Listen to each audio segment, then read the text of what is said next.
Dzień dobry, szanowni państwo, koleżanki i koledzy. Witamy na webinarium organizowanym w ramach projektu przez Krajową Reprezentację Doktorantów. Projekt nazywa się Szkoły Doktorskie to nasza przyszłość i jest dofinansowany ze środków budżetu państwa przyznanych przez Ministerstwo Edukacji i Nauki w ramach programu Społeczna Odpowiedzialność Nauki 2. Dzisiaj, szanowni państwo, porozmawiamy sobie o temacie indywidualnego planu badawczego. Temat naszego spotkania to czym jest indywidualny plan badawczy i czy można go zmienić. Ja nazywam się Wojciech Jałasiński, mam przyjemność pełnić funkcję Rzecznika Praw Doktoranta Krajowej Reprezentacji Doktorantów i porozmawiam dzisiaj z moimi gośćmi, a moimi gośćmi są pan profesor Krzysztof Koźmiński, Krzysiek, radca prawny, Dzień kierownik Zakładu dobry. Ekonomicznej Analizy Prawa, a także kierownik Centrum Oceny Skutków Regulacji oraz kierownik podyplomowego Studium Zagadnień Legislacyjnych na Wydziale Prawa i Administracji Uniwersytetu Warszawskiego, ekspert wielu instytucji publicznych oraz organizacji pozarządowych, autor kilkudziesięciu publikacji naukowych, ale również promotor, czyli osoba, która ma przyjemność tutaj wspierać doktorantów. Krzysiek, bardzo dziękuję Ci za przyjęcie zaproszenia. Dziękuję bardzo. Dzień dobry. Jest z nami również Małgorzata Grochocka z Uniwersytetu Mikołaja Kopernika w Toruniu, doktorantka Szkoły Doktorskiej Nauk Medycznych i Nauk o Zdrowiu Collegium Medicum w Bydgoszczy, UMK w Toruniu, przewodnicząca Doktoranckiego Forum Uczelni Medycznych oraz członek szerokiego zarządu Krajowej Reprezentacji Doktorantów, również autorka publikacji, wielu nagród, nominacji. Cześć Gosiu, dziękujemy za przyjęcie zaproszenia. Tak, bardzo dziękuję, dobry wieczór, dziękuję za zaproszenie.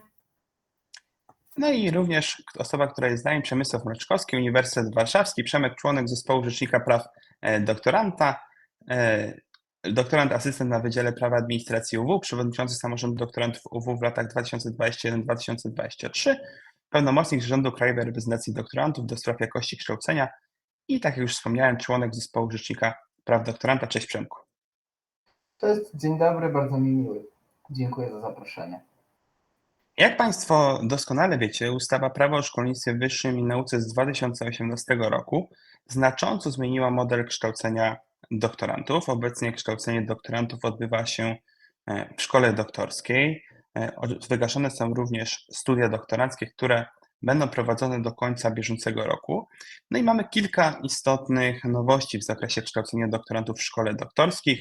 Jedną z takich nowości jest oczywiście powszechny system stypendialny. Jak Państwo doskonale wiecie, ostatnio wzrosła minimalna wysokość wynagrodzenia zasadniczego profesora i w tym kontekście wzrosło już właściwie, bo mamy tutaj wzrost od 1 stycznia tego roku, stypendium doktoranckie. To jest istotna informacja dla Państwa, ale takim istotnym też nową w zakresie przepisów są przepisy o indywidualnym planie badawczym, a z indywidualnym planem badawczym łączy się także aspekt oceny śródokresowej. I jeżeli chodzi o indywidualny plan badawczy, to mamy tutaj przepis artykułu 202 ustawy Prawo o szkolnictwie wyższym i nauce, który mówi nam o tym, że doktorant w uzgodnieniu z promotorem lub promotorami opracowuje indywidualny plan badawczy zawierający w szczególności harmonogram przygotowania rozprawy doktorskiej i przedstawia go podmiotowi prowadzącemu szkołę doktorską w terminie 12 miesięcy od dnia rozpoczęcia kształcenia. W przypadku wyznaczenia promotora pomocniczego plan jest przedstawiany po zaopiniowaniu przez tego promotora. No i wydawało mi się, że krótki, dość jasny przepis, ale z tym przepisem łączy się wiele istotnych zagadnień, o których będę chciał dzisiaj sobie z moimi gośćmi porozmawiać i poruszymy tutaj kwestie od początku tak naprawdę, od rozpoczęcia kształcenia, wyznaczenia promotora, przez wsparcie promotora w zakresie przygotowania tego indywidualnego planu badawczego, aż poprzez jego realizację, kwestie związane z tym, jak zaplanować przygotowanie tego indywidualnego planu badawczego, no i oczywiście to, co jest tematem również naszego dzisiejszego spotkania, czy ten indywidualny plan badawczy możemy zmienić, jeżeli tak, to w jakim przypadku, jak to zrobić i jak się najlepiej do tego przygotowywać. Postaramy się, żeby to nasze spotkanie też było podsumowane jakimiś naszymi tutaj wnioskami w zakresie ewentualnych zmian, czy takich dobrych praktyk, które można by implementować w regulaminach szkół doktorskich. No i jeżeli chodzi o naszą dzisiejszą dyskusję, to na początek myślę, że takie pytanie rozgrzewkowe, które pokaże nam, jak tutaj jest podejście ekspertów. Myślę, że podejście będzie zróżnicowane, bo jak rozmawiam z wieloma osobami, to w zakresie tego, czy te kwestia związana z nowelizacją przepisów i zmianą tak naprawdę przepisów w zakresie kształcenia doktoranckiego pewnie w wielu aspektach się udało, ale są aspekty, które wymagałyby udoskonalenia. No i właśnie w tym kontekście chciałbym Was zapytać, jak oceniacie zmianę modelu kształcenia doktorantów? Jakie są największe plusy, a jakie największe minusy, takie rzeczy, które można by usprawnić w tym zakresie? I może tutaj od Krzysztofa byśmy zaczęli. Bardzo dziękuję. Jeszcze raz bardzo dziękuję za zaproszenie, za możliwość zaprezentowania moich ocen, udzielenia odpowiedzi na pytania i podzielenia się z Państwem moimi obserwacjami. Ja proszę pozwolić, że zrobię krótki wstęp. Jak Państwo pewnie widzicie, no bo to widać, jestem, podejrzewam, że najstarszy spośród Państwa, ale nie chcę tego wieku, broń Boże, wykorzystywać, ale chciałbym przede wszystkim rozpocząć od podzielenia się moimi doświadczeniami, moimi obserwacjami, no bo rzeczywiście takie mam. Kiedy ja przygotowywałem moją rozprawę doktorską, obowiązywały oczywiście dawne przepisy. Przede wszystkim podstawowa różnica była taka, że nie było szkół doktorskich, a były tak zwane klasyczne studia doktoranckie. I teraz, proszę Państwa, ja powiem zupełnie wprost. Absolutnie nie jest tak, że idealizuję ten system.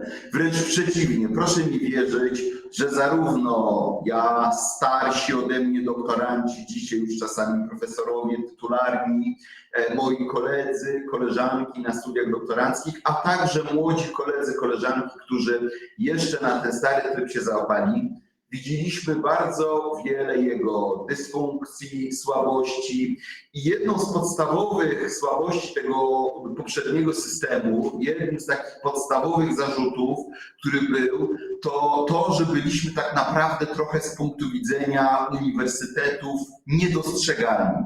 No oczywiście prowadziliśmy zajęcia, braliśmy udział, przynajmniej niektórzy z nas, w konferencjach, publikowaliśmy. Mam wrażenie, że nawet byliśmy trochę bardziej związani z macierzystymi jednostkami, w sensie z wydziałami, no bo siłą rzeczy naszym zakotwiczeniem były nasze katedry, zakłady, promotorzy. Dzisiaj szkoły doktorskie są takimi bytami uniwersyteckimi o takiej trochę niedookreślonej strukturze. Mogę się Państwu nawet podzielić taką moją najnowszą uwagą. Jestem członkiem komisji wyborczej wydziałowej na moim wydziale, na moim uniwersytecie i biorąc pod uwagę regulacje przepisów, nawet mamy pewną wątpliwość, jak od strony biernego prawa i czynnego prawa wyborczego traktować doktorantów. Natomiast z drugiej strony, czy rozwiązanie polegające na powszechności stypendium doktoranckiego jest rozwiązaniem dobrym? Przyznam się Państwu szczerze, nie wiem, czy tak jest. To znaczy, mówiąc zupełnie wprost, polskie szkolnictwo wyższe, polska nauka, mówiąc szerzej, jest i jeszcze przez bardzo długi okres czasu będzie niedofinansowana. Problemem są wynagrodzenia dla adiunktów, czyli to, co niebawem Państwo doświadczycie, w sensie ci doktoranci niedługo tego doświadczą. Problemem są pieniądze na granty, problemem są finanse wewnętrzne uczelni polegające na tym, że bardzo często wykonując naszą pracę, czyli na przykład wyjeżdżając na jakąś konferencję międzynarodową albo nawet chcąc opublikować artykuł w jakimś zagranicznym czasopiśmie, do którego tekst jest rekomendowany, uzyskał pozytywne recenzje, trzeba zapłacić jakąś opłatę administracyjną i na to po prostu nie ma pieniędzy. A ja powiem Państwu zupełnie szczerze, że prowadząc zajęcia już od wielu lat, bo prowadziłem zarówno dla doktorantów w ramach studiów doktoranckich, jak i aktualnie w Szkole Doktorskiej Nauk Społecznych, no mówiąc zupełnie szczerze, mam wątpliwości, czy ten system działa motywacyjnie. Kiedy sięgniemy do uzasadnienia projektu ustawy aktualnie obowiązującej, czyli do uzasadnienia przepisów wprowadzających szkoły doktorskie, wprowadzających indywidualny plan badawczy, wprowadzających powszechny system stypendialny, to widzimy, że projektodawca akcentuje tam przede wszystkim ten element projakościowy. On mówi, zależy nam na tym, żeby doktoranci spędzali więcej czasu na uczelni, skupili się na pracy badawczej, wchodzili w konkurencję z najlepszymi ośrodkami, po prostu aspirowali wyżej niż do tej pory i również szybciej bronili swoich prac doktorskich, przygotowywali i bronili. I śmiem twierdzić niestety, że dokonując pewnej oceny skutków regulacji ex post, czyli biorąc pod uwagę te pierwsze lata obowiązywania przepisów ustawy Prawo o szkolnictwie wyższym i nauce, te cele prawodawcy nie zostały osiągnięte. Na razie dziękuję, ale na pewno będzie okazja, żeby rozwinąć moje uwagi. Dzięki. Dziękuję bardzo. No i teraz z punktu widzenia osób, które kształcą się w szkołach doktorskich, Gosiu, jeżeli moglibyśmy tutaj od Ciebie zacząć, jak Ty oceniasz kwestię właśnie kształcenia w szkole doktorskiej? Tak, więc rzeczywiście tutaj przyznam się, że już też się sama spotkałam z opinią prawnika. Akurat to mnie zdziwiło, że został skrytykowany ten pomysł z tego powszechnego finansowania w postaci stypendium, że to ma gwarantować im w pewien sposób wynagrodzenie. No ja akurat w środowisku medycznym raczej się nie spotykam właśnie z taką opinią, raczej jako coś, co jest właściwie naturalne i oczywiste. Więc tu rzeczywiście myślę, że będę się sama zastanawiała i tak nawet podejmę rozmowy z dyrekcją szkoły doktorskiej, że nawet takie uwagi się pojawiają i co oni myślą, aby to działało na korzyść. No jednak ja z tego, co mam takie poczucie, że dlaczego akurat ten powszechny system stypendialny jest dobry, to słyszę to, że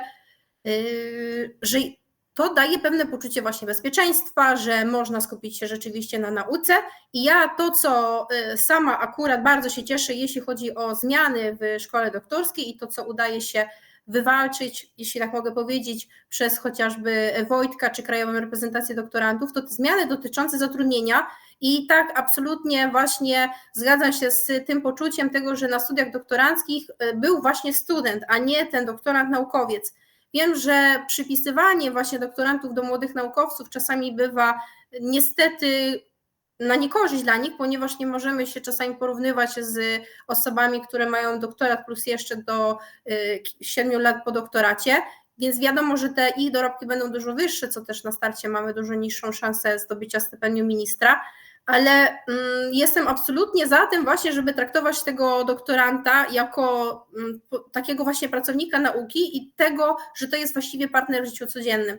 Czyli, że odnosząc to właśnie do studiów doktoranckich, to co jest dla nas oczywiste, czyli, że przygotowywanie indywidualnego planu badawczego w ciągu tych 12 miesięcy, później ocena śródokresowa, czyli to, czego nie było podczas studiów doktoranckich, plus jeszcze ten fakt, że kończymy kształcenie wraz ze złożeniem pracy doktorskiej, to są różnice, ale też ja widzę tą jednak dobrą tendencję do tego, żebyśmy się traktowali jako partnerów, żeby nasze wynagrodzenia to nie były właśnie w tej stawce najniższej, tylko było nawet teraz taka sytuacja, że doktorant miał wyższe wynagrodzenie na przykład niż, doktorant może nie, ale ja mogę sobie to przeliczyć na przykład może nie na pracowników inżynieryjno-technicznych, bo oni jeszcze mają na przykład w uczelni 15%, ale w którymś momencie właśnie doktorant mógł mieć mniej niż na przykład asystent, bo wiemy, że asystenci mogą mieć mniej i zdarzają się sytuacje takie, że właśnie na uczelni te wypłaty nie wszystkie są jednakowe, co też jest zawsze ciekawostką. Ale może tak podsumowując, to zgadzam się z tym i wezmę sobie też tutaj to, co pan profesor mówi, do dalszej właśnie polemiki, co z tymi stypendiami, chociaż myślę, że społecznie bardziej się wszyscy będą skłaniali do tego, żeby one były zachowane, żeby były wyższe i żebyśmy je traktowali jako wynagrodzenia. Dziękuję bardzo. I Przemku, tutaj podsumowanie z Twojej strony. Jak Ty to oceniasz? Jasne, dzięki serdeczne.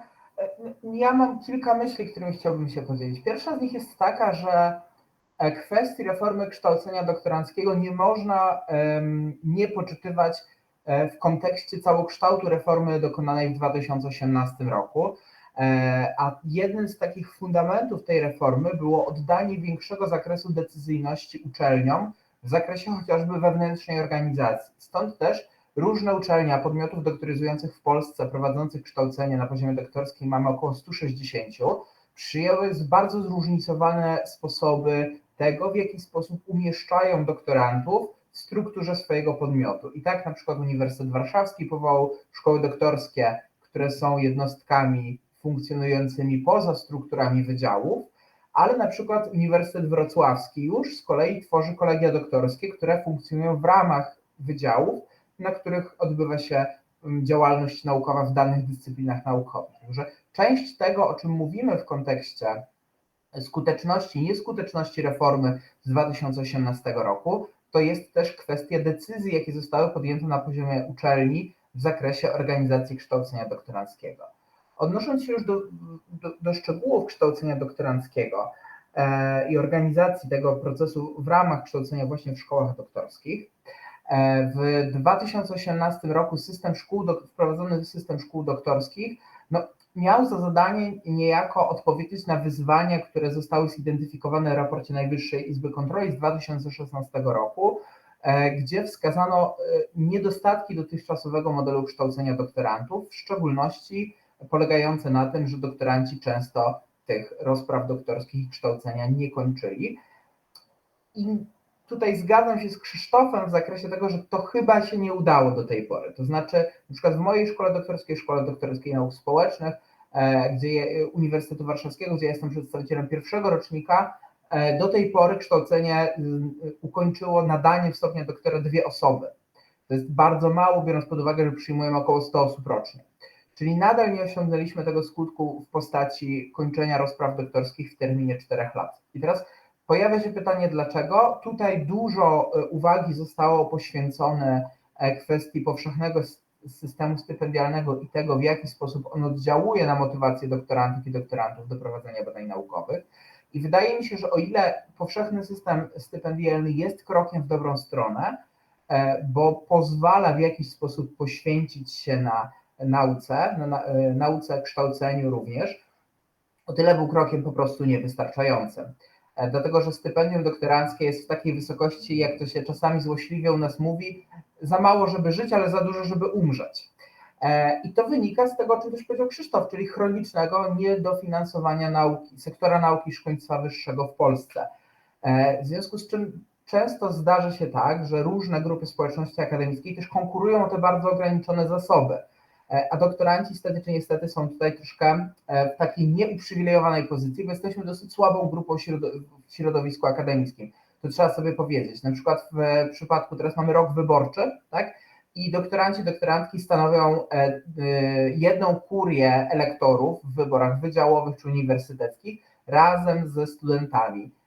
No i nasz głos jest uwzględniany proporcjonalnie. Doktorantów w Polsce jest 27 000 w tym momencie, studentów ponad 1 000 000.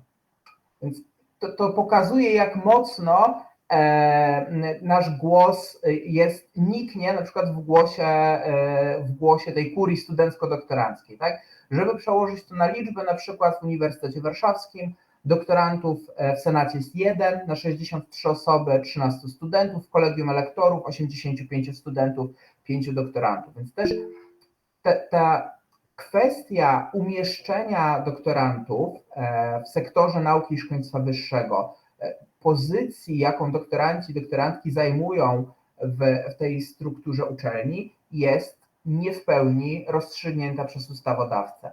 I w tym kontekście pojawia się wyzwanie związane też z tym, jak jesteśmy postrzegani w środowisku akademickim, bo tak jak obserwuję moje koleżanki i kolegów, jest takie dążenie wśród doktorantów i doktorantek, żebyśmy byli traktowani, tak jak Gosia o tym mówiła, jako pełnoprawni członkowie wspólnoty akademickiej, wspólnoty badaczy tak naprawdę, podczas gdy cały czas na taką reputację właśnie badaczy pracujemy. Świetnie, gdybyśmy pracowali na to dobrymi wynikami badań, ale problem pewnego takiego strukturalnego czy systemowego umieszczenia doktorantek i doktorantów w strukturze uczelni i we wspólnocie akademickiej też pozostaje nadal pewnym wyzwaniem. Dziękujemy bardzo, Przemku. Krzysztofie, krótkie adwocem i przejdziemy do indywidualnego planu badawczego. Tak, będzie bardzo krótko. Generalnie mógłbym moją wypowiedź sprowadzić do zdania, że zgadzam się z bardzo cennym głosem Przemka i mimo tego, że w mojej tej takiej pierwszej wypowiedzi pewna krytyka pod adresem tego systemu aktualnego, w tym właśnie powszechnego modelu stypendialnego brzmiała, to podpisuję się z tym, pod tym, co podpisał Przemek i powiem tak, proszę Państwa, przepraszam, że to zabrzmi brutalnie, ale trochę tak jest i sam to po prostu przerabiałem jako doktorant. Doktoranci byli, są i najprawdopodobniej zawsze będą najsłabszą grupą akademicką. Będąc studentem, wydawało mi się, że studenci nic nie mogą, potem zostałem doktorantem. Okazało się, że i stypendia mam niższe niż te, które pobierałem na studiach, i ten głos w wyborach, on jest jeszcze jakby mniej słyszalny i tak dalej. Natomiast powiem jedną rzecz co do wysokości tego stypendium. Przemek to ujął słowami, które są bardzo obrazowe, metaforyczne i trafne. Ja powiem tak, moim zdaniem ta wysokość, i mówię to też jako osoba, która zajmuje się ekonomiczną analizą prawa, mam wrażenie, że ona w zasadzie niczego nie załatwia. To znaczy, jeżeli to stypendium miało pełnić rolę socjalną, czyli pewną taką, no mówiąc wprost, godnościową, żeby dać możliwość choćby na jakimś takim minimum socjalnym bytować doktorantowi, żeby dojechał do tego doktoratu, a potem cię zatrudnimy jako adiunkta i już będzie zarabiał trochę lepiej, to w sumie to nie załatwia sprawy. Z drugiej strony, no jeżeli to miało pełnić funkcję motywacyjną, no to już w ogóle jest, powiedziałbym, mam wrażenie, demotywujące, więc mamy tutaj do czynienia rzeczywiście z przykładem rozwiązania, które było dobre w teorii, ale zupełnie się nie udało, biorąc pod uwagę realia. Dzięki. Dziękuję bardzo. No i przechodzimy teraz po tym wprowadzeniu, które jest tak naprawdę bardzo istotne, bo pokazało nam, jakie były główne cele tej reformy. Mówiliśmy sobie o celach tych projakościowych, mówiliśmy sobie o niedostatkach też związanych z tym finansowaniem. Finansowanie w kontekście realizacji indywidualnego planu badawczego również jest bardzo istotne. I właśnie o tym nowym w postaci indywidualnego planu badawczego chciałbym, żebyśmy teraz porozmawiali. Od tego momentu skupili się już tylko na tym aspekcie, jakim jest szeroko rozumiana realizacja i tworzenie indywidualnego planu badawczego. No i jakby taką ideą wprowadzenia tego indywidualnego planu badawczego były właśnie takie pobudki projakościowe. Przy indywidualnym planie badawczym wprowadzono też punkt kontrolny w zakresie realizacji w ramach oceny śródokresowej, która jest prowadzona w szkołach doktorskich. Natomiast o ocenie śródokresowej dzisiaj rozmawiać nie będziemy, więc ten temat pozostawimy sobie trochę na uboczu. Natomiast jeżeli chodzi właśnie o ten indywidualny plan badawczy, jak wy oceniacie z perspektywy tych już parę lat ich wprowadzenie, czy on faktycznie uporządkował to kształcenie w szkole doktorskiej, czy te cele związane z tym indywidualnym planem badawczym udało się zrealizować? No i może Gosiu, od ciebie tym razem rozpoczniemy. Tak, no ja jestem już po ocenie śródokresowej, no i oczywiście po stworzeniu indywidualnego planu badawczego, ale ja mam dobre spostrzeżenia. Nie wiem, czy są głosy krytyki, no niemniej jednak uważam, że to w pewien sposób systematyzuje. I aby w ogóle odpowiedzieć na to pytanie, myślę sobie, że warto zaznaczać i uczulać nawet, czy tam prosić przyszłych takich doktorantów, czy na przykład osoby będące na pierwszym roku, że kiedy przychodzą do szkoły doktorskiej, to powinni, jeżeli to nie występuje, w pewien sposób, czy to prosić, czy poprzez pewne naciski, angażować osoby, które już wcześniej przez to przeszły. I oczywiście, tak jak doktoranci to są, powiedzmy, tacy nasi przyjaciele z kształcenia, tak też myślę sobie, i to w moim przypadku bardzo dobrze się sprawdziło, to jednak angażowanie się pani profesor czy pani dyrektor w przedstawienie w ogóle schematu tworzenia indywidualnego planu badawczego na podstawie stworzonego już przez innego doktoranta. I oczywiście to, że nie było żadnych takich identyfikujących informacji, to jest oczywiste, ale pewien schemat w danej dziedzinie jest ważny, żeby to doktorantom pokazywać. I ja uważam, że to bardzo dobrze jednak systematyzuje i ja sama niejednokrotnie zaglądam do tego indywidualnego planu badawczego, patrzę, czy to, co rzeczywiście zaplanowałam na pierwszym roku, czy w trakcie pierwszego roku, miało uzasadnienie, jak ja na to patrzę, będąc teraz na trzecim roku, czy coś bym zmieniła i już patrzę to, co jest zaplanowane na czwarty rok, z takim zamiarem, czy rzeczywiście uda mi się tę pracę doktorską złożyć terminowo. Więc ja absolutnie mam tutaj bardzo dobre spostrzeżenia dotyczące przygotowywania planu badawczego. Wiem, że to też jest w pewien sposób angażowanie promotorów w to, aby usystematyzować te rzeczy, ponieważ oni muszą rzeczywiście uczestniczyć w tym i przed złożeniem potwierdzić nam własnoręcznym podpisem, przed złożeniem do sekretariatu szkoły doktorskiej takiego dokumentu, więc Wiem, że promotorzy są różni i nie każdy promotor rzeczywiście angażuje się tak samo, nie każdy promotor wkłada 100% swojego serca w daną pracę. To wszystko zależy od okoliczności, w jakiej jesteśmy dziedzinie, z kim pracujemy i każdy właśnie taki dokument, czy to na przykład merytoryczne wsparcie doktoranta, czy indywidualny plan badawczy, on trochę pozwala nam właśnie rzeczywiście pokazać profesorowi, czy tam pani profesor promotorowi, czy rzeczywiście jesteśmy w stanie to zrobić i czy jest to realne. No i pierwsze przede wszystkim to, czy będziemy mieli finansowanie na wszystkie nasze badania, na wyjazdy i jeżeli na przykład pojawia się zawsze przy indywidualnym planie badawczym, przy ocenie śródokresowej taki wątek dotyczący wyjazdów, to tam za każdym razem słyszymy tę samą odpowiedź, że jeżeli szkoła doktorska wymaga od nas wyjazdu, to czy my dostaniemy finansowanie? A jeśli nie, to czy rzeczywiście jest sprawiedliwe kogoś w taki sposób kategoryzować i żądać od niego, powiedzmy, pewnych czynności. I no, ja jestem akurat tą szczęśliwą osobą czy doktorantką, że właściwie 100% mojego finansowania doktoratu pochodzi ze źródła katedry.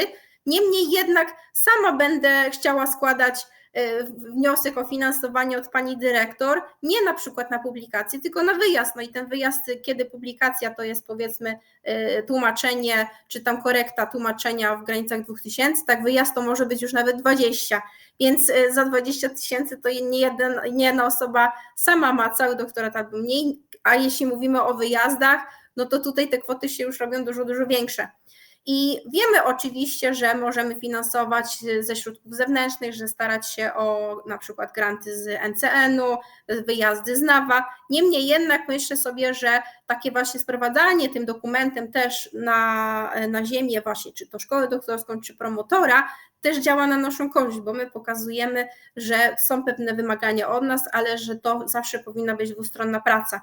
Więc to, co może kończąc swoją wypowiedź, chciałabym jeszcze raz powiedzieć, że jeżeli są na przykład osoby takie, które martwią się tym, jak przygotować ten plan, to naprawdę jestem w stanie im powiedzieć wprost, że oczekujcie od szkoły doktorskiej, pytajcie się właśnie kolegów ze szkoły, jak przygotować, radźcie się. I taki webinar, który teraz jest dostępny, wcześniej było szkolenie przeprowadzane w ramach właśnie tego projektu, pokazuje, że ta potrzeba informacji jest ogromna, bo na szkoleniu było około 160 osób, więc spójrzmy w ogóle na skalę też niedoinformowania tych doktorantów, co też takie każde nasze działanie jest też w kierunku dyrekcji, żeby pokazywać, że rzeczywiście nie zostawiajmy tych doktorantów sami i też nie traktujmy ich tylko, że przyszliście, dajemy wam pieniądze i chcemy od was tylko same rozliczenia, tylko żebyśmy tworzyli taką jednak pracę partnerską. Dziękuję. Dziękuję bardzo, Gosiu, za przedstawienie tych tutaj swoich spostrzeżeń. No i Przemku, jeżeli chodzi o Ciebie, jak Ty oceniasz prowadzenie tego indywidualnego planu badawczego z punktu widzenia doktoranta z innej dyscypliny aniżeli Gosia? Jasne. Jeśli chodzi o sam w ogóle zamysł wprowadzenia planu badawczego jako instytucji, rozumiem, że on trochę stanowił też odpowiedź na to, co stwierdziła Najwyższa Izba Kontroli w 2016 roku, czyli kwestię tego, że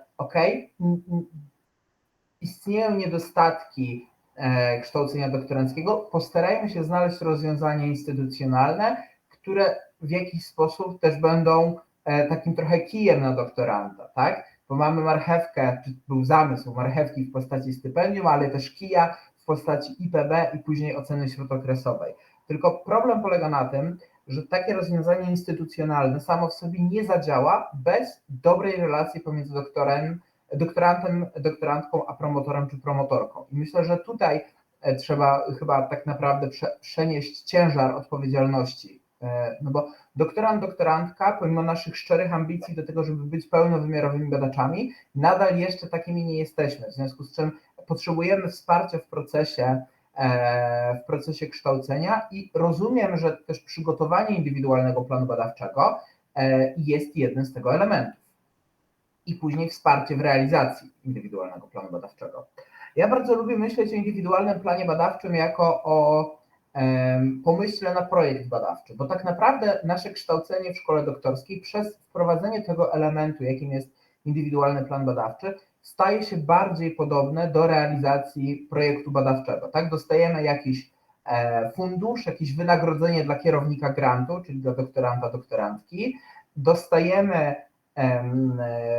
pewien plan czy pewne zobowiązanie, którego się podejmujemy względem podmiotu prowadzącego szkołę doktorską i ten projekt badawczy później realizujemy i musimy się jeszcze sprawozdać z jego realizacji po drodze właśnie na etapie oceny śródokresowej. I tego rodzaju rozwiązanie moim zdaniem jest bardzo korzystne z punktu widzenia przystosowania nas do funkcjonowania w systemie nauki i szkolnictwa wyższego, który jest mocno projektowy. Tak? To znaczy my, chcąc prowadzić ambitne badania naukowe na dalszych etapach rozwoju akademickiego, czyli już po doktoracie, w czasie habilitacji, de facto musimy również ubiegać się o finansowanie z agencji grantodawczych, czy to polskich, czy zagranicznych, i realizować założone cele badawcze, tak, stawiać sobie te cele, sprawozdawać się z nich i realizować, ale też nauczyć się, co zrobić, jeśli na przykład nie wychodzi, tak? Bo często jest tak, że założony pierwotnie temat badań, czy plan badań okazuje się być niewykonalny albo trudny w wykonaniu, w związku z czym też ten element nauczenia się, co się dzieje, kiedy nasz plan badawczy nie daje rezultatów takich, jakie byśmy chcieli, moim zdaniem jest dosyć istotny z punktu widzenia przystosowania przyszłego pracownika, pracowniczki naukowej właśnie do funkcjonowania w podmiotach sektora nauki i szkolnictwa wyższego. I myślę sobie, że dobrze nawet, jeśli nam ten plan badawczy czasami nie wyjdzie. To może być kontrowersyjne, co powiem, ale dobrze, jeżeli nam się noga powinie w trakcie kształcenia w szkole doktorskiej, bo to jest moment, kiedy nam się jeszcze ta noga może powinąć. Gorzej będzie, jeśli ona się powinie na etapie realizacji wielomilionowego grantu badawczego i może spowodować bardzo poważne reperkusje, na przykład dla uczelni, która nas zatrudnia, tak? I gdzie może powstać ryzyko na przykład zwrotu środków pieniężnych z takiego grantu. Więc myślę, że to jest też element, który nas przystosowuje do tego, żebyśmy funkcjonowali później w sektorze nauki, ale nie tylko. Dlatego, że tak naprawdę, jak pokazują badania, około 15-20% z nas, którzy kształcą się w szkołach doktorskich, będzie pracowało później na uczelniach i w instytutach badawczych. Duża część z nas wykorzysta te umiejętności, które posiadamy, po prostu na rynku pracy, poza akademickim rynku pracy, i tam też w wielu przedsiębiorstwach dominuje praca projektowa. No, Krzysztof i ja jesteśmy prawnikami, pracujemy w kancelariach, Krzysztof prowadzi kancelarię, ja pracuję w jednej i tam też otrzymujemy zlecenie od klienta i musimy adekwatnie zaplanować pracę, rozłożyć ją w czasie, mieć też czas na walidację wyników, które uzyskaliśmy w ramach realizacji takiego projektu. I choć horyzont czasowy jest często krótszy niż 4 lata takich projektów, o tyle to też jest bardzo przydatna umiejętność, która przydaje się również poza akademią. Bardzo dziękujemy, Przemku. No i teraz spostrzeżenia z punktu widzenia osoby promotora, czy wprowadzenie tego indywidualnego planu badawczego faktycznie przysłużyło się w Twojej ocenie doktorantom i jak to wygląda z Twojej perspektywy? Dzięki. Pozwólcie proszę, że odpowiem z 2 perspektyw. Po pierwsze odpowiem z perspektywy promotora i po prostu badacza, naukowca. Po drugie z perspektywy prawnika, który czyta przepis ustawy Prawo o szkolnictwie wyższym dotyczący indywidualnego planu badawczego. I teraz tak, założenie, co już brzmiało w wypowiedziach Małgorzaty, Przemka, było tutaj rzeczywiście trafne. Chodziło o pewne uporządkowanie, zdyscyplinowanie. Mało tego, założenie jest trafne, to co powiedział Przemek, że dobrze jest, niezależnie od tego, jaką pracę, czy pracę akademicką, czy jakąś zawodową, czy jeszcze inną wykonujemy, żeby mieć plan. Nie? Planowanie rzeczywiście przekłada się na ogół na to, że zaoszczędzimy jakieś koszty, że zrobimy to bardziej efektywnie, szybko, w sposób bardziej przemyślany i tak dalej. Tyle tylko, że praktyka życia bardzo często jednak weryfikuje różne optymistyczne założenia. I teraz pozwólcie, że zacznę od podzielenia się moimi doświadczeniami, spostrzeżeniami, najpierw jako akademik. Słuchajcie, powiem wam tak, kiedy przychodzi do mnie doktorant, a miałem takie sytuacje, kiedy przychodzi do mnie doktorant albo mój, albo na przykład doktorant, który współpracuje z innym naukowcem i przychodzi po prostu z różnych powodów się koleżeńsko porazić, co myślę. Bo na przykład w trakcie realizowania swojego planu badawczego, jakiejś koncepcji pracy doktorskiej, chce zmienić temat, chce zmienić czasami nawet przedmiot swoich badań I ja widzę, że jest to oparte, jest to uzasadnione w oparciu o to, co do tej pory zrobił. To znaczy nie wynika to tylko i wyłącznie z tego, że przez 3 lata napisał 0 stron i nagle wpadł mu do głowy jakiś rzekomo genialny pomysł, który jest nieprzemyślany, ale ja widzę, że on wykonał określoną pracę i że on w sposób negatywny zweryfikował swoje przedsądy, to ja mówię mu zmieniaj. Zmieniaj. Z jakiego powodu? Dlatego, że praca naukowa to jest coś, co w dużym stopniu nie może być z góry zaplanowane. I teraz tak, ja absolutnie nie chcę stawiać tez radykalnych takich wszystko albo nic, tak, 0-1, ale moim zdaniem, i patrzę zarówno na własne doświadczenia, kiedy byłem młodszym badaczem, przygotowywałem doktorat, ale również teraz, kiedy piszę czasami po raz kolejny jakąś książkę na temat zagadnienia, które dobrze znam, które dobrze czuję, i mimo wszystko ja wiem, że pomiędzy konceptem, a pomiędzy napisaniem tej 250 czy 300 strony, czyli oddaniem finalnej książki, jest bardzo długi okres czasu. Wiele się może zdarzyć. Praca naukowa polega na tym, że gdzieś tam intelektualnie nasze jakieś przedsądy są weryfikowane, niektóre negatywnie, pozytywnie. Bardzo często dochodzimy do wniosku po pewnym czasie, że pewne pierwotne zagadnienia należy odrzucić więcej, że czasami trzeba zmodyfikować tytuł albo nawet zmienić całą metodologię. W konsekwencji to prowadzi mnie do następującego wniosku. Okej, indywidualny plan badawczy może mieć swoje zalety, ale obserwując życie naukowe własne moich wychowanków i moich kolegów, koleżanek, zachęcam Was do tego, żeby indywidualny plan badawczy był maksymalnie pragmatyczny, elastyczny i ogólny. A teraz pozwólcie, że powiem Wam, do jakich wniosków prowadzi moja analiza jako radcy prawnego. Jako radca prawny ja przede wszystkim muszę namawiać do minimalizowania ryzyk prawnych.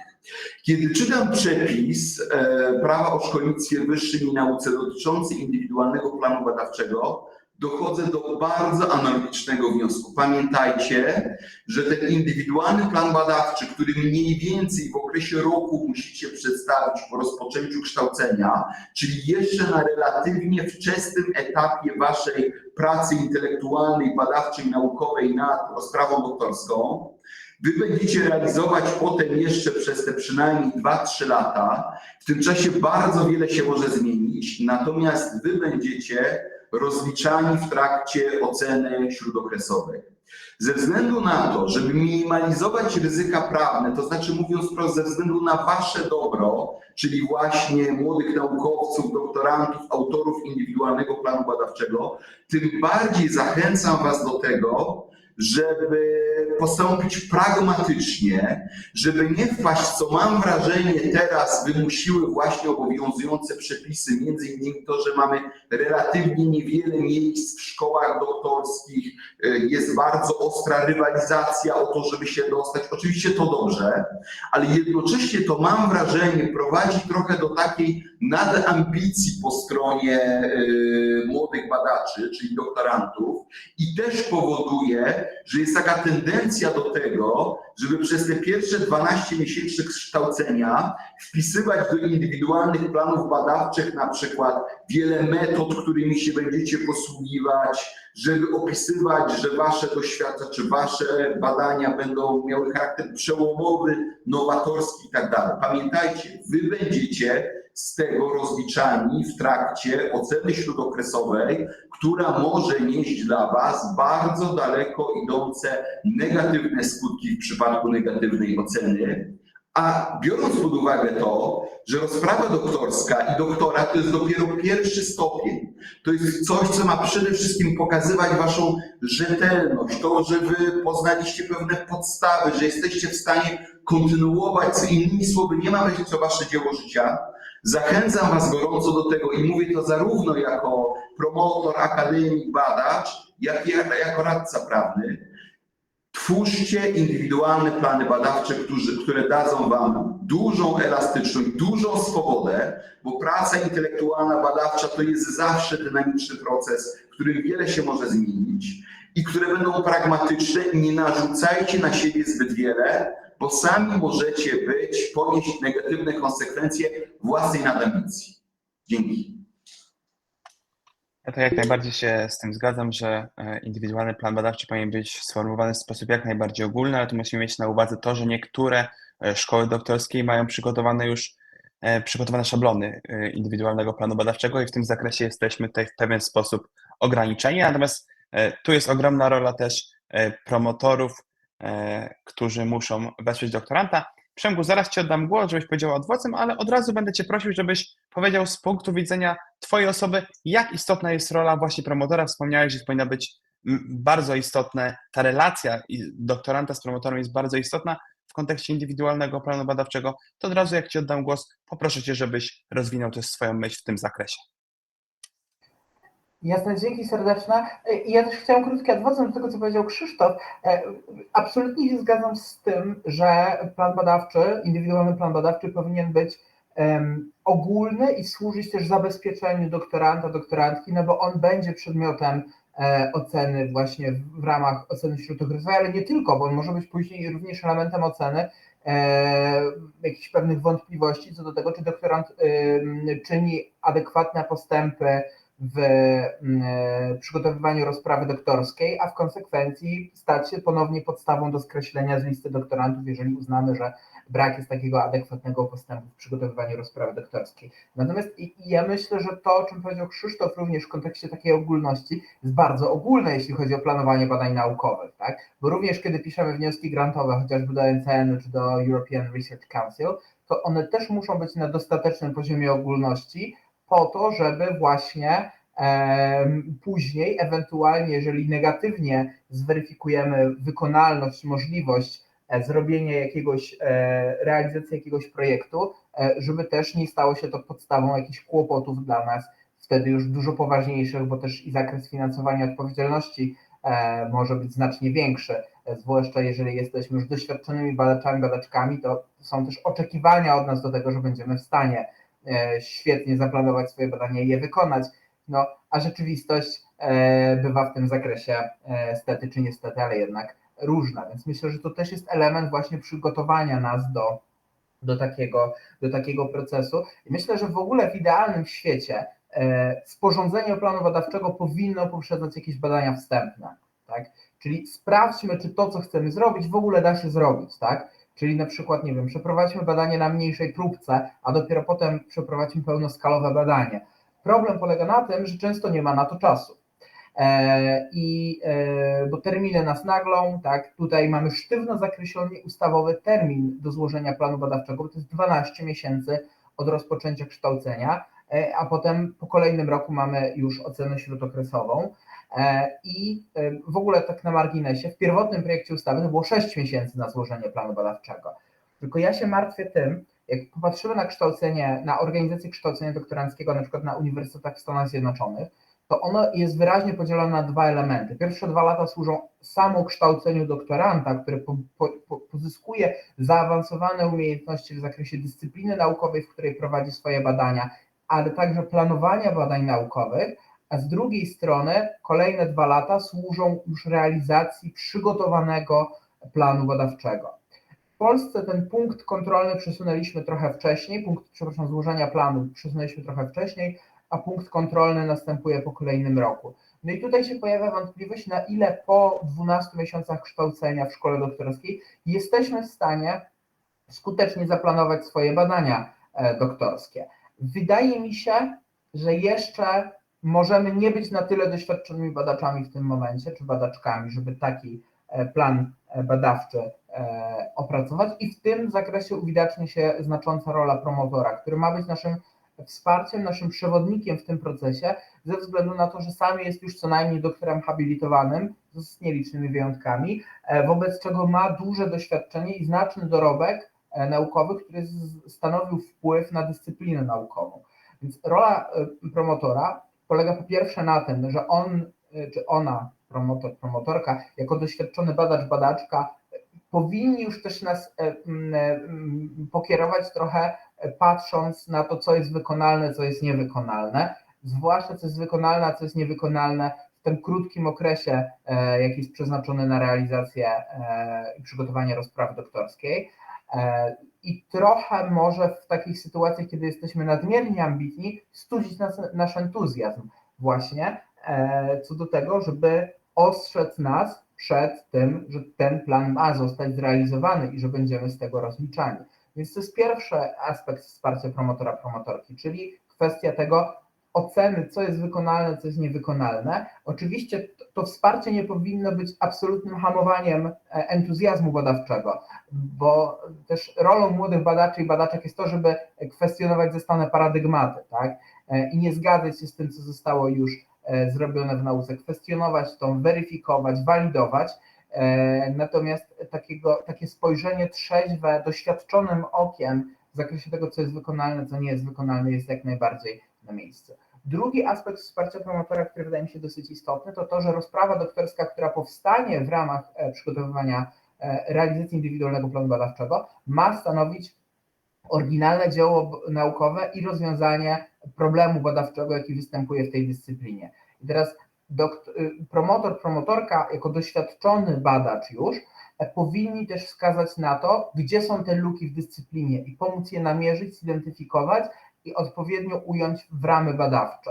Myślę, że to też jest cenna wskazówka, począwszy od wskazywania literatury naukowej, która może stanowić oparcie dla nas w przygotowywaniu indywidualnego planu badawczego, poprzez po prostu też ujęcie tego problemu badawczego w sposób, który będzie później przez innych badaczy i badaczki adekwatnie oceniony. Bo pamiętajmy, że nasza rozprawa doktorska jako osiągnięcie naukowe będzie poddawana ocenie środowiskowej. Tak? Będziemy oceniani przez recenzentów, przez organy, które przyznają stopnie naukowe, rady naukowe, senat uczelni. Często tam też po drodze występuje komisja doktorska, która składa się z przedstawicieli naszej dyscypliny naukowej, więc również właśnie w kontekście pewnego standardu, który został ukształtowany w dyscyplinie i tego, jakie mogą być oczekiwania kolegów, koleżanek, przyszłych naszych kolegów, koleżanek, badaczy, badaczek, co do tego, jaką treść, ale też jaką formę przybierze rozprawa doktorska. Myślę, że to też jest istotne, dlatego że określone dyscypliny mają pewne utrwalone zwyczaje co do tego, czym jest rozprawa doktorska. Tak? Wiemy, które dyscypliny na przykład preferują rozprawę doktorską w formie zbioru artykułów naukowych, które wolą dysertacje, monografie, więc również kwestia oczekiwań co do formy rozprawy doktorskiej, tutaj również jest moim zdaniem kluczowa rola promotora. Na marginesie tylko myślę, że warto z takiego prawnego punktu widzenia powiedzieć o tym, że to, że na przykład jest utrwalony jakiś, prawda, charakter prawny tego, że na przykład w naukach prawnych oczekuje się, żeby to była rozprawa doktorska w formie 300-stronicowego opracowania czy 400-stronicowego opracowania, to nie znaczy, że nie można tam się bronić z cyklu artykułów. Nie można odrzucić rozprawy doktorskiej tylko na podstawie tego, że ona jest przygotowana w takiej, a nie innej formie, która jest dopuszczona przez prawo. Natomiast pewne utrwalone zwyczaje też w środowiskach akademickich panują i promotor doktoranta jest właśnie takim przewodnikiem też po świecie tych zwyczajów, których warto przestrzegać, a może też podpowiedzieć adekwatnie, które zwyczaje może warto naginać właśnie i kwestionować tam zastane paradygmaty. Dziękuję bardzo, Przemku. I Krzysztofie, jak ty się odniesiesz do tej roli promotora z punktu widzenia osoby właśnie, która wspiera w kształtowaniu tych swoich przyszłych planów badawczych doktorantki i doktorantów? Bardzo dziękuję. Podpisałbym się pod wieloma tezami wygłoszonymi przez Przemka. Może zacznę od tego, że mi jest znacznie bliższy taki styl anglosaski, gdzie raczej jesteśmy partnerami, nieważne czy ktoś pełni funkcję dziekana, dyrektora, tak, czy ma stopnie, tytuły, ale mimo wszystko ten element partnerstwa jest silny i na przykład jak rozmawiamy, to darujemy sobie tą właśnie skomplikowaną tytulaturę i staramy się skrócić dystans na tyle, aż doprowadzi on do pewnej otwartości i szczerej rozmowy. Zdecydowanie bardziej bliżej mi do takich uniwersytetów anglosaskich niż tych takich klasycznych germańskich. I teraz powiem taką tezę, która z kolei może mi się wydaje wydać niektórym dosyć kontrowersyjna. Mianowicie, słuchajcie, uważam, że dobrym promotorem jest przede wszystkim ten, który nie jest najlepszym superautorytetem intelektualnym, naukowym w tematyce, którą zajmuje się w swojej rozprawie doktorant. Co próbuję powiedzieć? Próbuję powiedzieć to, że to, co powiedział przed chwilą Przemek, z jednej strony wydaje mi się, że promotor powinien być starszym kolegą, starszą koleżanką, która bazując na swoim doświadczeniu, pewnym takim obyciu, z jednej strony zachęca na przykład do tego, żeby stawiać niewygodne, czasami niepoprawne polityczne pytania, czasami pytania, które albo opisywać zagadnienia, które mogą się nie spodobać na przykład starszej profesurze. Z drugiej natomiast strony, że będzie to ktoś, który będzie pokazywał ryzyka i który będzie właśnie młodego naukowca, idealistę z wielkimi ambicjami, z chęcią zmieniania świata, przesuwania granic, będzie hamował i będzie mówił mu, że no być może jest to zagadnienie ciekawe, ale warto się nim będzie zająć po doktoracie, na przykład na poziomie habilitacji.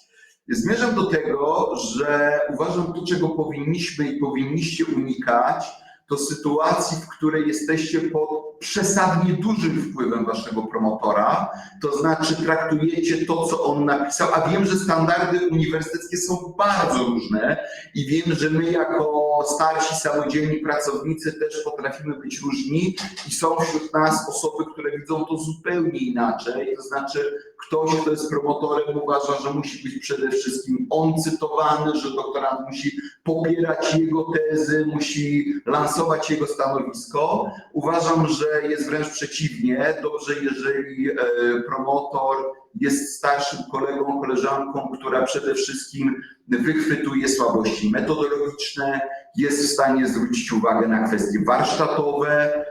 Gdy doktorant jest zbyt ambitny i nadpobudliwy, jest w stanie go powściągnąć i powiedzieć: kolego, to powinno być nawet nie tak jak Przemek powiedział 400 czy 300, nawet 250 wystarczy. Nie bierz pod uwagę zbyt wielu jakichś obcych jurysdykcji w badaniach komparatystycznych, ale może skup się na razie na tym naszym krajowym podwórku, rzetelnie to przeanalizuj i poświęć temu rzeczywiście solidne, dogmatyczne rozważania.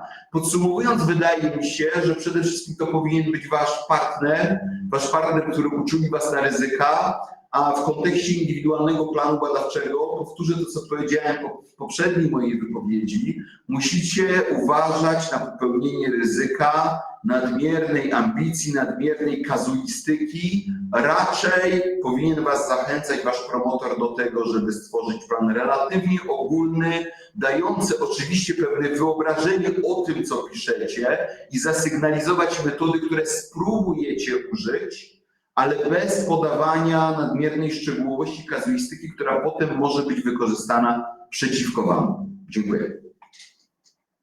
Dziękuję bardzo. I Gosiu, czy zgadzasz się z przedmówcami, jak ty postrzegasz kwestie i jak masz swoje doświadczenia w zakresie współpracy przy tworzeniu indywidualnego planu badawczego? Tak, zgadzam się. Bardzo miło mi się tego słucha. Nawet mi się nasuwa w głowie, że projekt idealnego promotora. Wiemy, że w żywym świecie tak jakby angażowanie się promotora nie wszędzie jest takie same i to jest bardzo przykre, kiedy na barki doktoranta rzeczywiście spoczywa cały ciężar przygotowania, organizacji i brakuje mu właśnie tego elementu osoby, która kiedyś już przez to przeszła przez te projekty naukowe. Tu akurat też Przemek między wierszami powiedział w przypadku akurat grantów i ja sama mam realizację grantu, gdzie rzeczywiście dostaliśmy grant na 20 milionów i zmienialiśmy go dwukrotnie. Rzeczywiście to była bardzo taka katorżnicza praca ze względu na to, że ten kontakt na przykład z daną jednostką, mówię tutaj o tym jednostce, która finansuje, musi być rzeczywiście skuteczna, a nie zawsze tak jest. I to bardzo dużo zależy od tego, jak my postępujemy. I przy okazji ja też zobaczyłam, że nie ma rzeczywiście sytuacji bez wyjścia i nawet w grancie 20-milionowym, a przecież doktoraty zwykle jednak takie nie są, jest możliwość jednak tej modyfikacji. I tak jak ja na przykład u siebie miałam zespół, który był stworzony przez literów i wiedziałam, że to są rzeczywiście osoby bardzo profesjonalne, to dawało mi takie poczucie tego, że rzeczywiście nie jestem w tym sama. I tak samo bym to przełożyła na doktorat i po prostu wzięłabym te słowa, gdzieś wyryła jako właśnie idealna recepta na idealnego promotora. No, byłabym naprawdę szczęśliwa, żeby każdy się tak angażował i każdy przedstawiałby takim rzeczywiście wsparciem. U nas na uczelni funkcjonuje coś takiego jak plan wsparcia doktoranta, który trzeba przygotować w trakcie 2 pierwszych miesięcy i z założenia przygotowuje to promotor. I taki plan wsparcia doktoranta obejmuje takie zagadnienia jak możliwości organizacyjne, czyli co zapewni promotor, aby dany doktorant mógł wykonać daną rozprawę doktorską. No tutaj akurat w dziedzinie nauk medycznych, farmaceutycznych czy nauk o zdrowiu zwykle jednak to są prace badawcze, albo na przykład prace, w których biorą udział pacjenci. Więc to jest bardzo ważne, że ten promotor, on musi wiedzieć, jak jest na przykład przeprowadzana rekrutacja, jak należy przygotować taki wniosek, trochę wyprzedzając nas, bo my się tych rzeczy dopiero będziemy uczyć.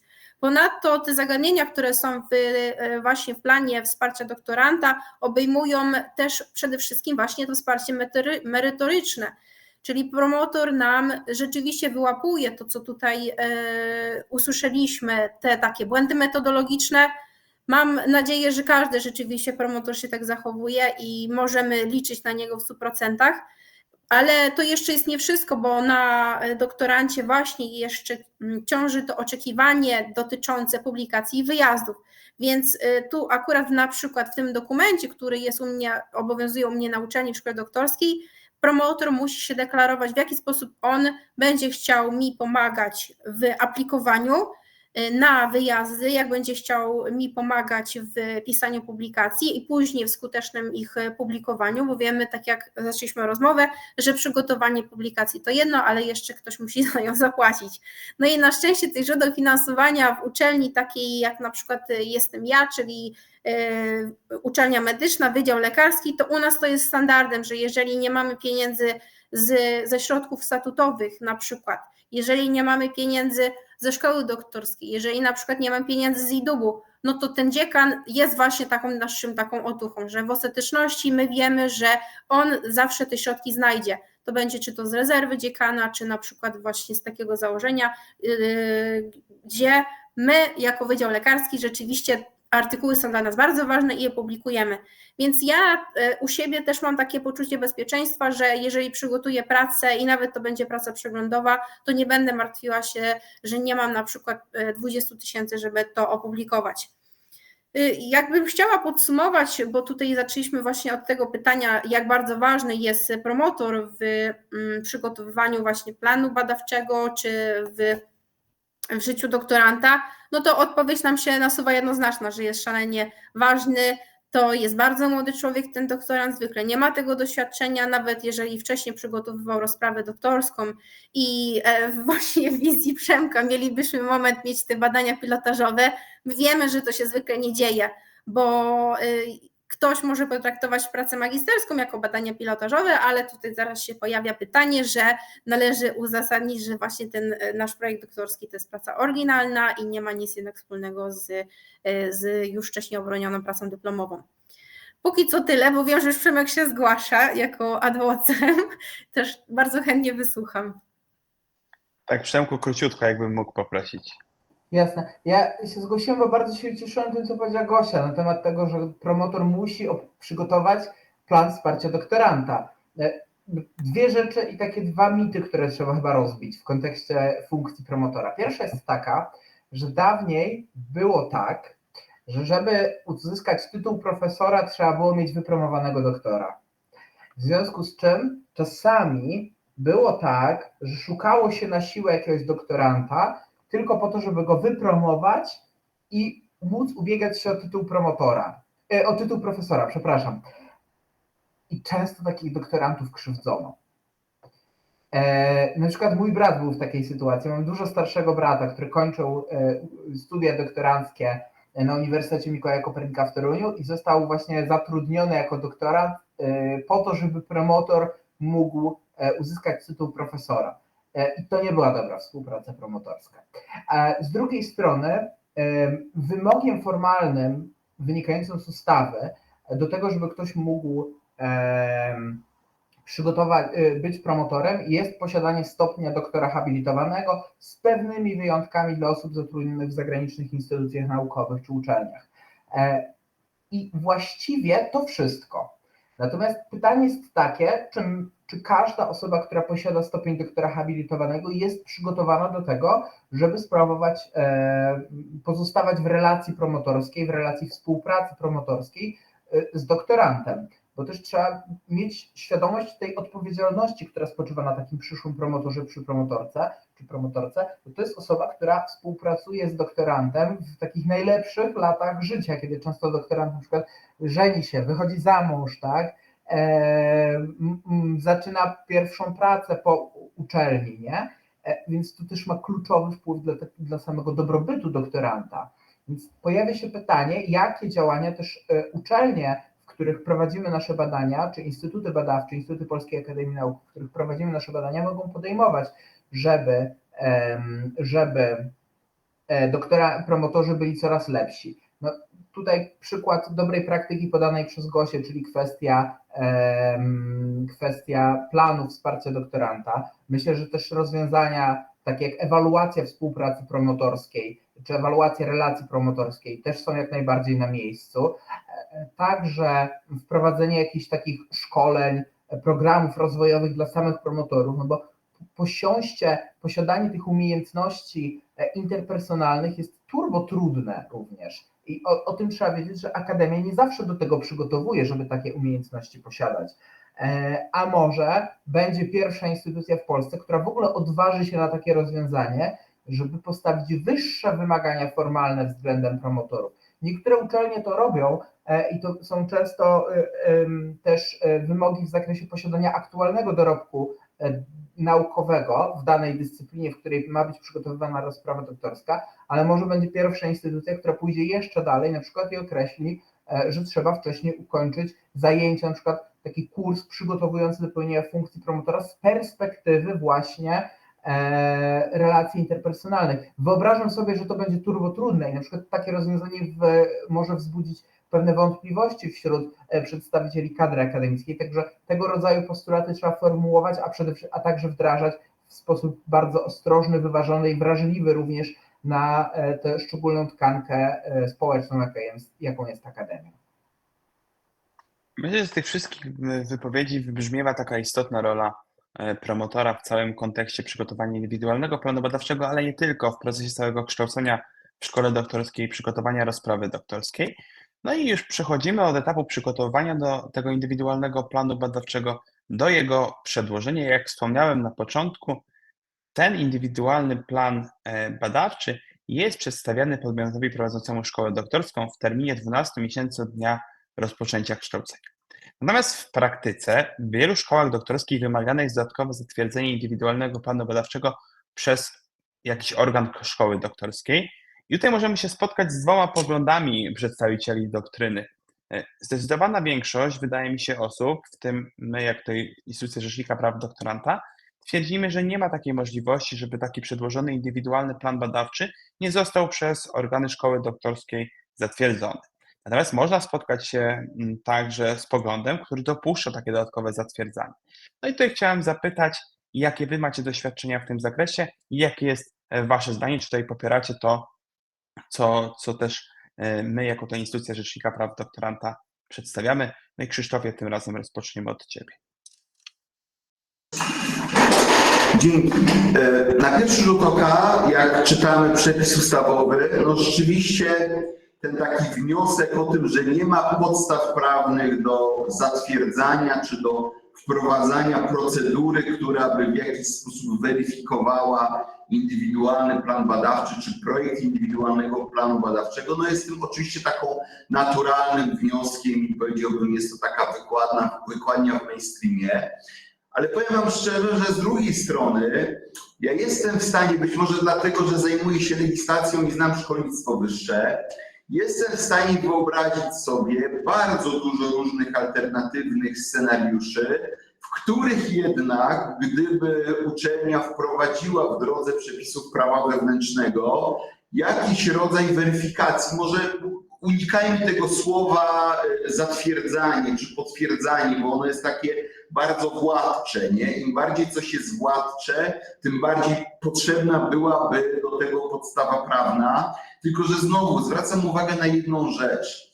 No tutaj zasada legalizmu, tak, czy inaczej zasada praworządności, zgodnie z którą na każdy akt władczy musi być podstawa prawna, z jednej strony obowiązuje, no ale na pewno nie obowiązuje w takim stopniu, jak na przykład w relacji pomiędzy typowym organem władzy publicznej, na przykład, nie wiem, wojewodą, ministrem, prezydentem miasta, a jakąś taką jednostką administrowaną, no bo proszę pamiętać, że my mówimy jednak o relacji pomiędzy doktorantem a uczelnią, czyli mówimy o jakimś rodzaju stosunku publiczno-prawnym, w którym już ten doktorant jest, a zatem podlega między innymi prawu wewnętrznemu. Mówimy tutaj o jakimś stosunku no, zakładowym albo quasi-zakładowym. Innymi słowy, uczelnia ma prawo jednak, stosując prawo wewnętrzne, jakieś regulaminy, statuty i tak dalej, zarządzenia, uchwały, no jednak w tą relację pomiędzy doktorantem a pomiędzy szkołą doktorską, uczelnią jednak ingerować. Innymi słowy, ja nie stoję tutaj na jakimś takim twardym, jednoznacznym stanowisku, że skoro w przepisie ustawy nie ma mowy o zatwierdzaniu, czy potwierdzaniu, czy innej procedurze akceptacji, to że to jest zawsze bezwzględnie w każdej sytuacji wykluczone. Zwracam uwagę na to, że chociaż instytucja indywidualnego planu badawczego opisana jest w przepisach ustawy dosyć ogólnie i enigmatycznie, moglibyśmy nawet powiedzieć, że mamy tutaj do czynienia z takim trochę przepisem blankietowym, no to między innymi wiemy, że na przykład powinien być ten indywidualny plan badawczy przedstawiony w konkretnym terminie i jakiś minimum jego treści jest przez ustawodawcę wskazany. I teraz no wyobraźmy sobie sytuację, w której doktorant prezentuje coś, co nawet już na pierwszy rzut oka nie spełnia warunków indywidualnego planu badawczego, tak? A jestem sobie w stanie naprawdę wyobrazić bardzo różne jakieś wybiegi formalne, które doktorant stosuje, tak? Czy to powoduje, że ten przepis zabrania, zamyka, jakby krępuje ręce organom uczelni do jakiejś ingerencji? No moim zdaniem niekoniecznie, tak? Podsumowując, rzeczywiście generalnie rzecz biorąc, czytając przepis ustawy, no na pewno nie ma podstawy prawnej do tego, żeby wprowadzać tutaj jakieś twarde procedury, a tym bardziej na przykład sankcje, które by były nakładane na doktoranta, który pewnych warunków wprowadzonych prawem wewnętrznym nie spełnia. Ale z drugiej strony sytuacje myślę, że mogą być tutaj różne. Jeżeli spotkałbym się na przykład z prawem wewnętrznym, którego celem jest rzeczywiście podniesienie jakości, tak, czyli rozwiązanie jakby na rzecz doktoranta, żeby te indywidualne plany badawcze były jak najlepsze i jak najbardziej racjonalne, realne, to szczerze mówiąc nie powiedziałbym nie. Dziękuję bardzo i Przemku, jestem ciekaw, czy zgadzasz się z przedstawioną opinią. Nie zgadzam się. W sensie oczywiście ustawodawca moim zdaniem wyczerpująco w sensie zakres swobody prawodawczej uczelni jako zakładu administracyjnego kończy się tam, gdzie jest regulacja ustawowa. I w tym przypadku moim zdaniem ustawodawca wyczerpująco uregulował procedurę przyjmowania, składania planu badawczego, przewidując w niej rolę promotora oraz rolę doktoranta, a rola uczelni polega tylko na przyjęciu do wiadomości. To jest tak naprawdę, takim bardzo prawniczym językiem mówiąc, oświadczenie wiedzy. Przyjmuje do wiadomości, że plan badawczy został złożony. Bo tutaj ta kwestia merytorycznej weryfikacji planu badawczego tak naprawdę sprowadza się do roli promotora znowu. Bo promotor z jednej strony występuje w roli starszego kolegi, starszego brata, starszej siostry, koleżanki dla doktoranta, doktorantki, z drugiej strony również niejako, jeżeli popatrzymy na indywidualny plan badawczy jako na swoistą umowę pomiędzy doktorantem a podmiotem doktoryzującym, uczelnią, instytutem badawczym, to w tej sytuacji promotor poprzez instytucję zatwierdzenia tego planu badawczego on niejako w imieniu tego podmiotu, w imieniu uczelni, w imieniu Instytutu Badawczego wchodzi w tę relację umowną. I tak to zostało zagospodarowane przez prawodawcę. Przepraszam, tak to zostało zaprojektowane przez prawodawcę. Bo też trzeba o tym pamiętać, że tutaj jeśli chodzi o promotora, mamy wymóg zatwierdzenia przez niego planu badawczego, więc ewentualna odmowa przyjęcia planu badawczego przez organ administrujący odpowiedzialny za kształcenie w szkole doktorskiej, to nie jest tylko pewne powiedzenie nie doktorantowi, to jest też powiedzenie nie promotorowi, którego on chwilę wcześniej wyznaczył. Tak? Dlatego, że również za wyznaczenie osoby do pełnienia funkcji promotora jest odpowiedzialny organ podmiotu doktoryzującego. Więc jeżeli organ podmiotu doktoryzującego stwierdzi, że plan badawczy jest nieadekwatny, pomimo tego, że został zatwierdzony przez promotora, to dla mnie jest pytanie, czy w takim razie ty jako uczelnia, ty jako instytut badawczy wywiązujesz się ze swojego obowiązku, jakim jest zapewnienie adekwatnego poziomu relacji pomiędzy promotorem a doktorantem, bo też w orzecznictwie sądowo-administracyjnym przyjmuje się to, że o ile oczekiwanie od doktorantów spełnienia pewnych obowiązków w zakresie chociażby realizacji projektu badawczego, czy przygotowania planu badawczego, odnosząc to orzecznictwo do naszej sytuacji, możemy oczekiwać tego od doktoranta, to jednak na uczelni, która organizuje kształcenie doktoranckie, spoczywa obowiązek zapewnienia adekwatnych warunków do realizacji tych obowiązków. I w przypadku indywidualnych planów badawczych te adekwatne warunki polegają również na zapewnieniu wysokiej jakości relacji pomiędzy promotorem i doktorantem, po to, żeby dokument, który przygotują we współpracy między sobą, jakim jest indywidualny plan badawczy, napisany zasadniczo przez doktoranta i zatwierdzony przez promotora, spełnia wymogi formalne i merytoryczne. Więc też uczelnie tak naprawdę, odmawiając przyjęcia planu badawczego, strzelałyby sobie w kolano, jeśli chodzi o jakość opieki promotorskiej. I wyobrażam sobie sytuację, w której na przykład za chwilę rozpocznie się pierwsza ewaluacja jakości kształcenia w szkołach doktorskich. Zespół oceniający jakość kształcenia w szkole doktorskiej zadałby pytanie, skoro Państwo odmówiliście zatwierdzenia planu badawczego, a wcześniej wyznaczyliście promotora, to co to znaczy o procesie wyznaczania promotorów? I też pamiętajmy o tym, że proces wyznaczania promotora nie powinien być automatem. Tak? To nie powinno być tak, że mamy 100 doktorantów przyjętych na pierwszy rok i po prostu głosujemy i lecimy jak po liście alfabetycznie na przykład, tylko być może tam powinien być podjęty jakiś namysł co do tego, w jakim zakresie dana osoba nadaje się do sprawowania albo ma zasoby do sprawowania współpracy promotorskiej z kolejną, pozostawania we współpracy w relacji promotorskiej z kolejną osobą. No tutaj niektóre podmioty doktoryzujące na przykład wprowadzają ograniczenia co do liczby doktorantów, które mogą być we współpracy z jedną osobą, także też pewne mechanizmy projakościowe w tym zakresie są wprowadzane. Stąd też ja mam pewne daleko idące rozstrzygnięcie wątpliwości nie tylko natury prawnej, ale też natury merytorycznej co do tego, w jaki sposób podmiot doktoryzujący sprawuje faktyczny nadzór nad kształceniem doktorantów, jeżeli okazuje się, że 12 miesięcy w to kształcenie doktorantów i mamy pierwszy poważny problem, jakim jest na przykład niesatysfakcjonująca jakość planów badawczych. Dziękuję bardzo i Gosiu, a ty uważasz, jak to wyglądało z twojej perspektywy, gdy ty przedstawiałaś ten indywidualny plan badawczy? Tak naprawdę to przysłuchując się jestem w stanie się postawić w obu tych perspektywach.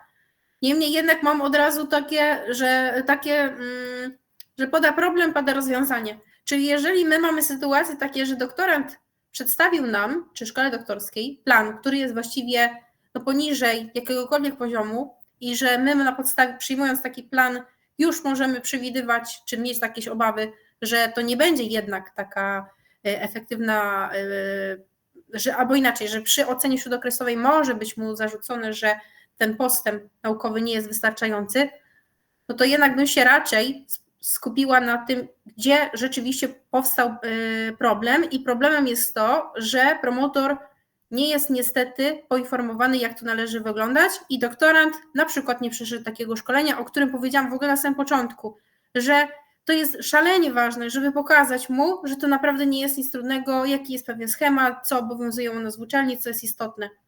I teraz ja rzeczywiście uważam, że szkoła doktorska, absolutnie się tutaj zgadzam z Przemkiem, no nie powinna nam, co do właściwie wyjściowo, odrzucić tego planu, bo ona go tylko powinna przyjąć. Jednak, jeżeli zauważają, że pojawia się taki problem, że doktoranci gdzieś nie piszą go wystarczająco na wystarczająco wysokim poziomie, no to u mnie się to bardzo dobrze sprawdza, że pani dyrektor, jeżeli widzi, że na przykład promotor bardziej powinien zaingerować, to zgłasza się do niego i tłumaczymy na przykład pewne rzeczy i to też naprawdę nie dzieje nic złego, bo zdarzają się sytuacje takie, że nawet profesor ma pierwszego doktoranta w szkole doktorskiej, gdzie na przykład jestem to ja, że on wcześniej miał wielu doktorantach na studiach doktoranckich i on też nie musi wiedzieć wszystkiego, bo wiemy, że nasz punkt odniesienia zawsze się skupia do tego, co się najbardziej skupiamy teraz my sami i co jest dla nas ważne.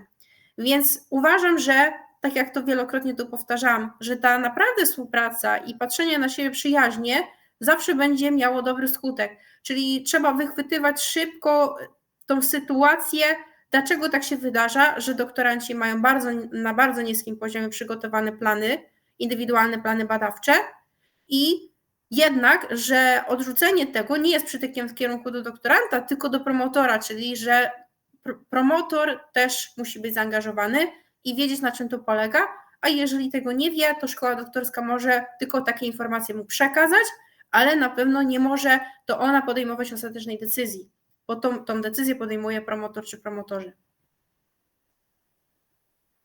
Dziękuję bardzo. Mi się wydaje, że możemy to wszystko wypośrodkować, tak już podsumowując też ten punkt dyskusji.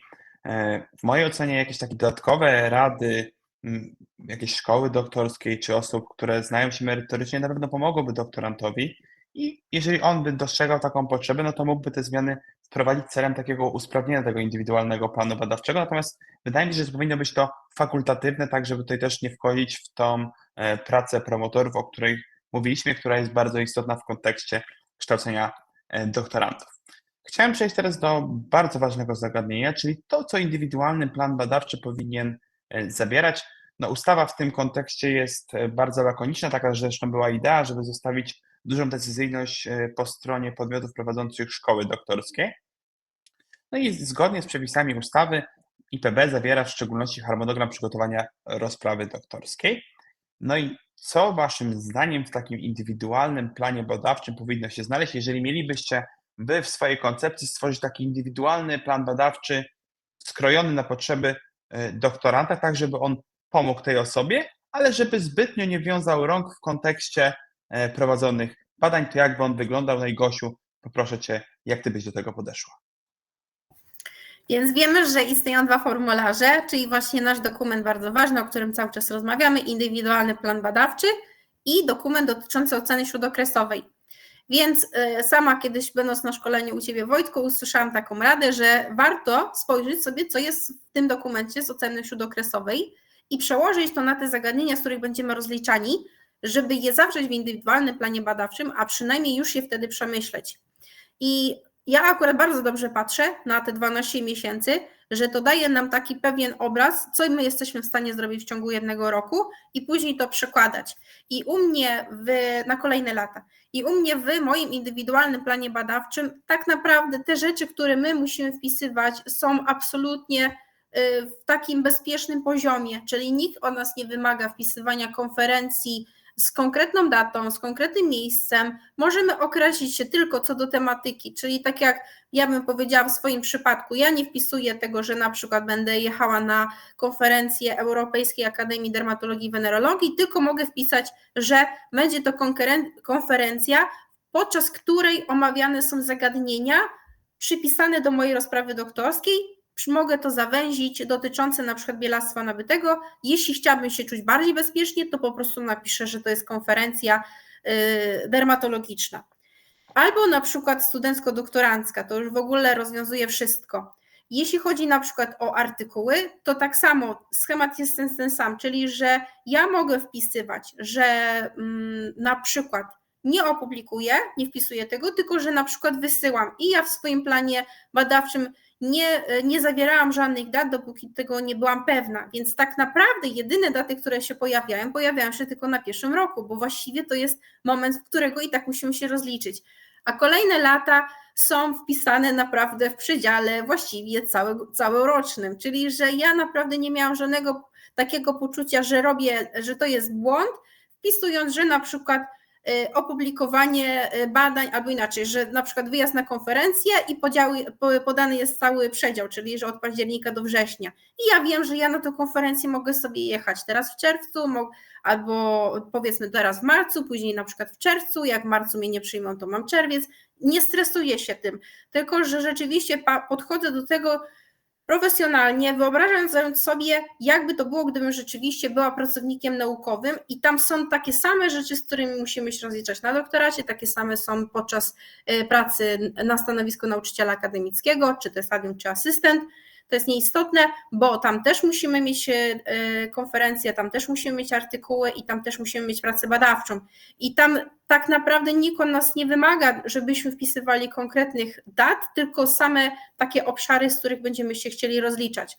Więc jeżeli ja na przykład wiem już wcześniej, albo mój promotor mi podpowie, że jeżeli chcę zakupić linię komórkową, to on zdarzył się z taką sytuacją, że Wielka Brytania wyszła z Unii i na przykład ten transfer nie był możliwy, bo wszystkie na przykład materiał biologiczny sprowadzany ze Stanów musiał iść przez Wielką Brytanię, to on już może mi podpowiedzieć, że na przykład jak rozwiązać taki problem. I co byłoby tutaj odpowiedzią? To, że na przykład ja nie wskazuję konkretnej specyfiki dotyczącej danej linii komórkowej, tylko mogę napisać ogólnie. No i żeby padły konkrety, nie wpisuję, że na przykład to będzie linia prawidłowa ludzkich melanocytów, chociaż tu pewnie by się ktoś zapytał, czy to po prostu nie będą pobrane od pacjenta, to ja wpisuję, że to będzie na przykład linia komórkowa melanocytów. I ja wtedy wiem, że nie staję przed ścianą i nie jestem w sytuacji, kiedy muszę zamówić z tej jednej konkretnej firmy, tylko to, że mogę wtedy działać i mam ten swój obszar dosyć szeroki. I oczywiście te plany, nasze indywidualne plany badawcze wynikają z charakteru, w którym my jesteśmy. Dla mnie takie zagadnienie jak artykuły, później na przykład taki plan badawczy, później konferencje, wyjazdy, to jest coś naturalnego.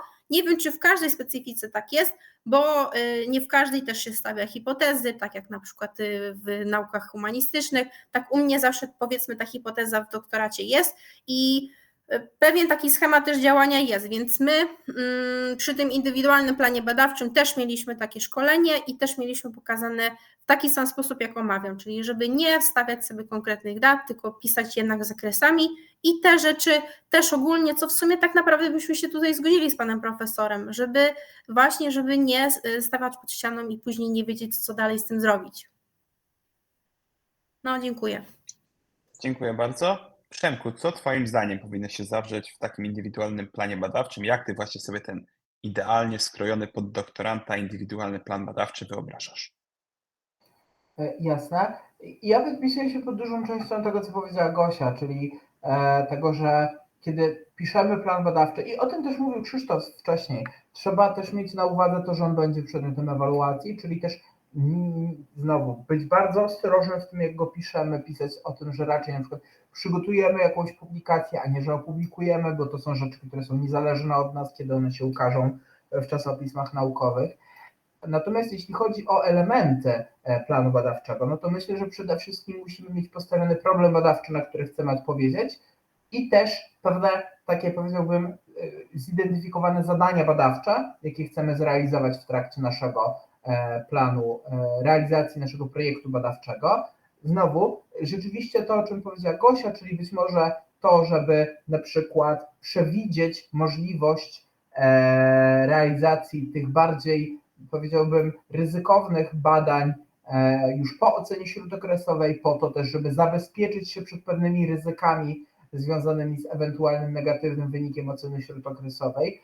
Więc problem badawczy, zadania badawcze. Myślę, że ważne jest opisanie metodologii, jaką będziemy chcieli się posłużyć. Myślę, że ważne jest również opisanie pewnych ryzyk badawczych, na które możemy się napotkać w trakcie realizacji naszego planu badawczego i też warto od razu przewidzieć to, w jaki sposób planujemy te ryzyka mitygować, tak? W jaki sposób planujemy je minimalizować, zapobiegać zmaterializowaniu się ich w trakcie realizacji planu badawczego.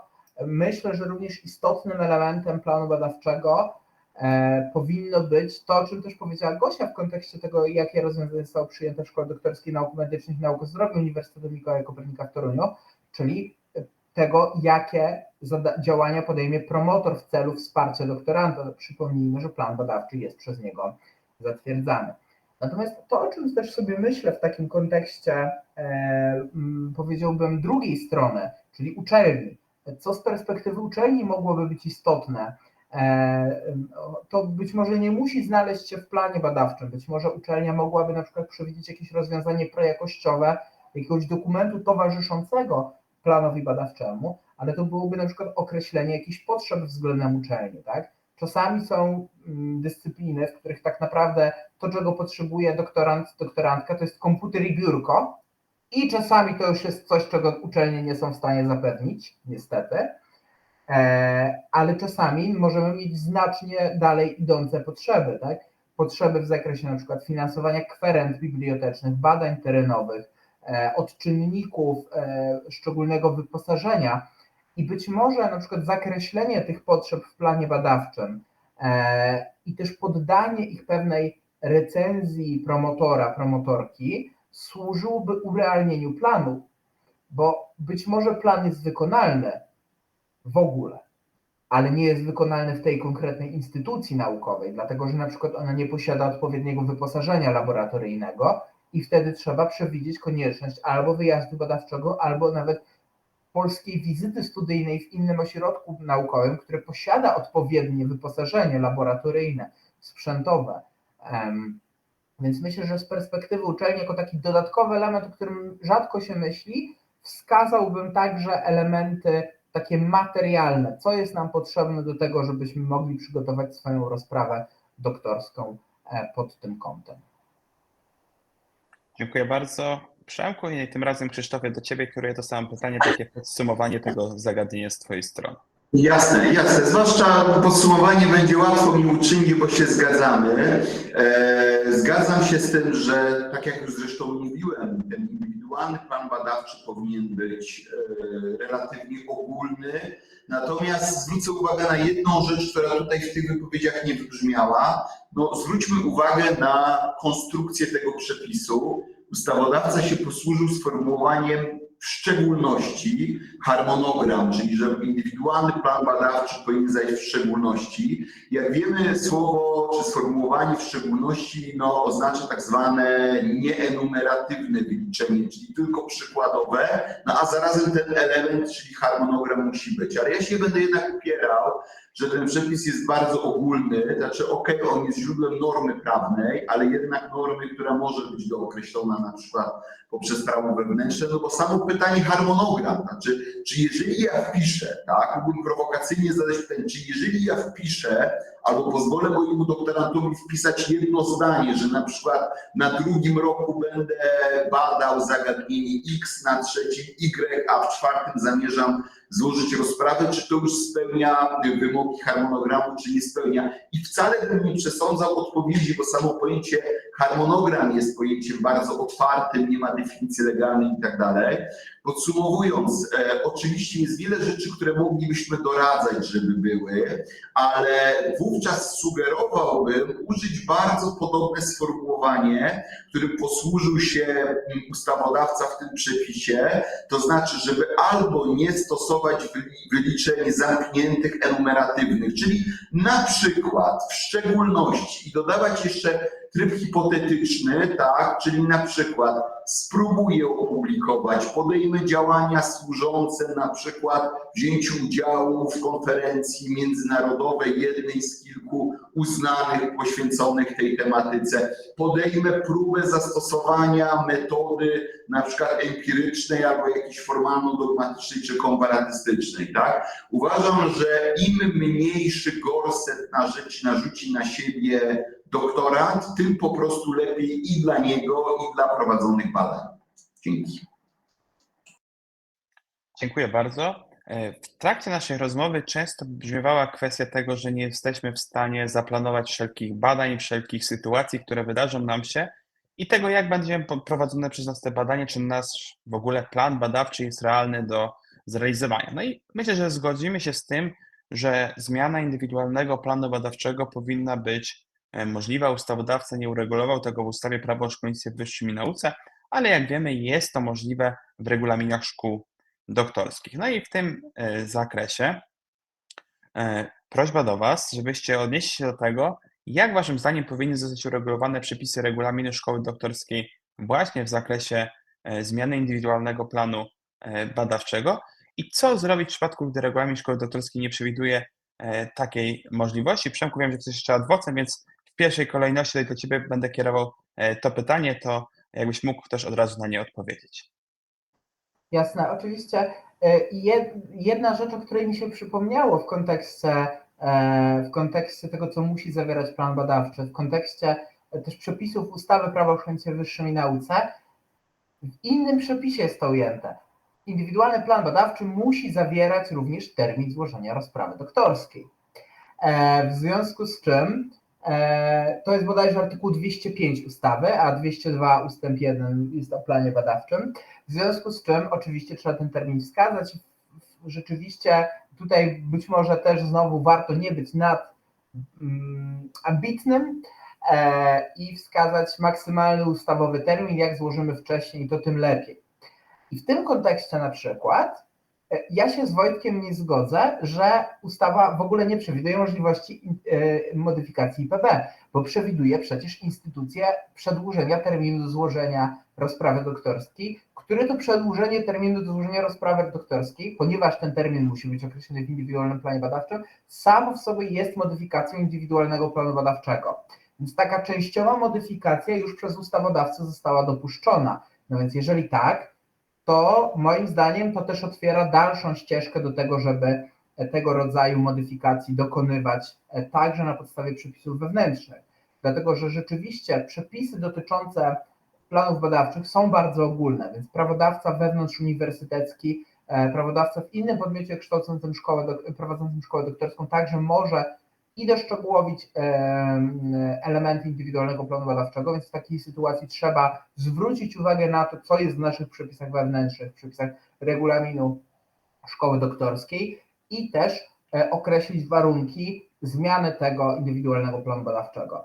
Moim zdaniem też konkluzja naszych wcześniejszych rozważań tutaj podjętych była taka, że proces kształcenia, proces prowadzenia badań naukowych jest procesem dynamicznym, więc warto nie narzucić na siebie zbyt sztywnych kajdan i takie modyfikacje w planie badawczym jak najbardziej dopuszczać. I moim zdaniem plan badawczy powinien być modyfikowany w takich terminach, które po pierwsze nie sprzeniewierzą się celowi oceny śródokresowej. Czyli moim zdaniem nie powinno dojść do sytuacji, kiedy plan badawczy może być modyfikowany w trakcie oceny śródokresowej, na przykład bo przestraszyliśmy się, że jej nie przejdziemy pozytywnie. W takiej sytuacji modyfikacja planu badawczego, nawet postawię taką śmiałą tezę, mogłaby być już elementem obejścia przepisów w zakresie oceny śródokresowej.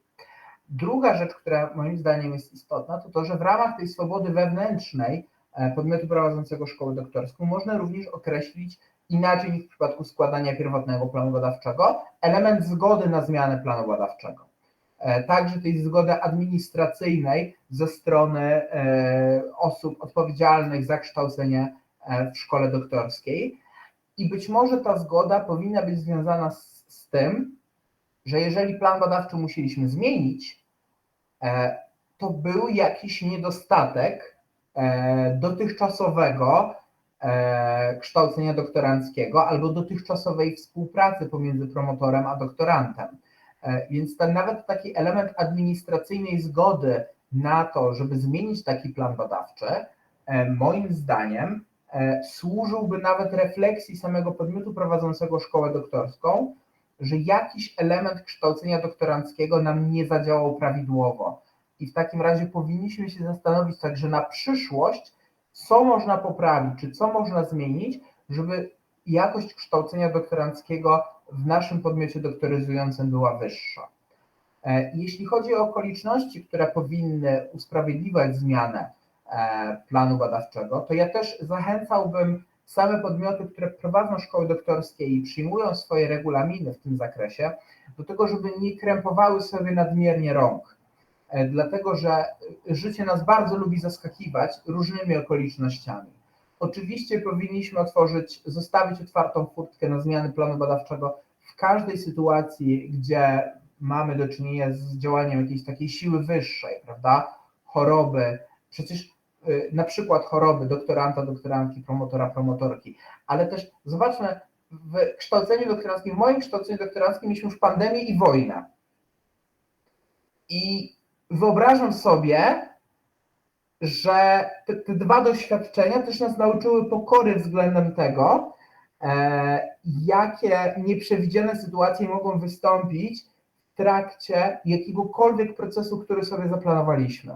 Więc też myślę, że otwarcie katalogu sytuacji, w których możemy modyfikować plan badawczy, też pozwoli nam być elastycznym w reagowaniu na tego rodzaju nieprzewidziane sytuacje w przyszłości. No bo samo chociażby wybuch wojny w Ukrainie, agresja Rosji na Ukrainę spowodowała na przykład ograniczenie możliwości prowadzenia badań, jeżeli ktoś planował je we współpracy z środkami ukraińskimi, rosyjskimi, ograniczenie w transporcie międzynarodowym, więc nawet i to wpłynęło w większym stopniu niż tylko na te dwa kraje i współpracę z tymi dwoma krajami.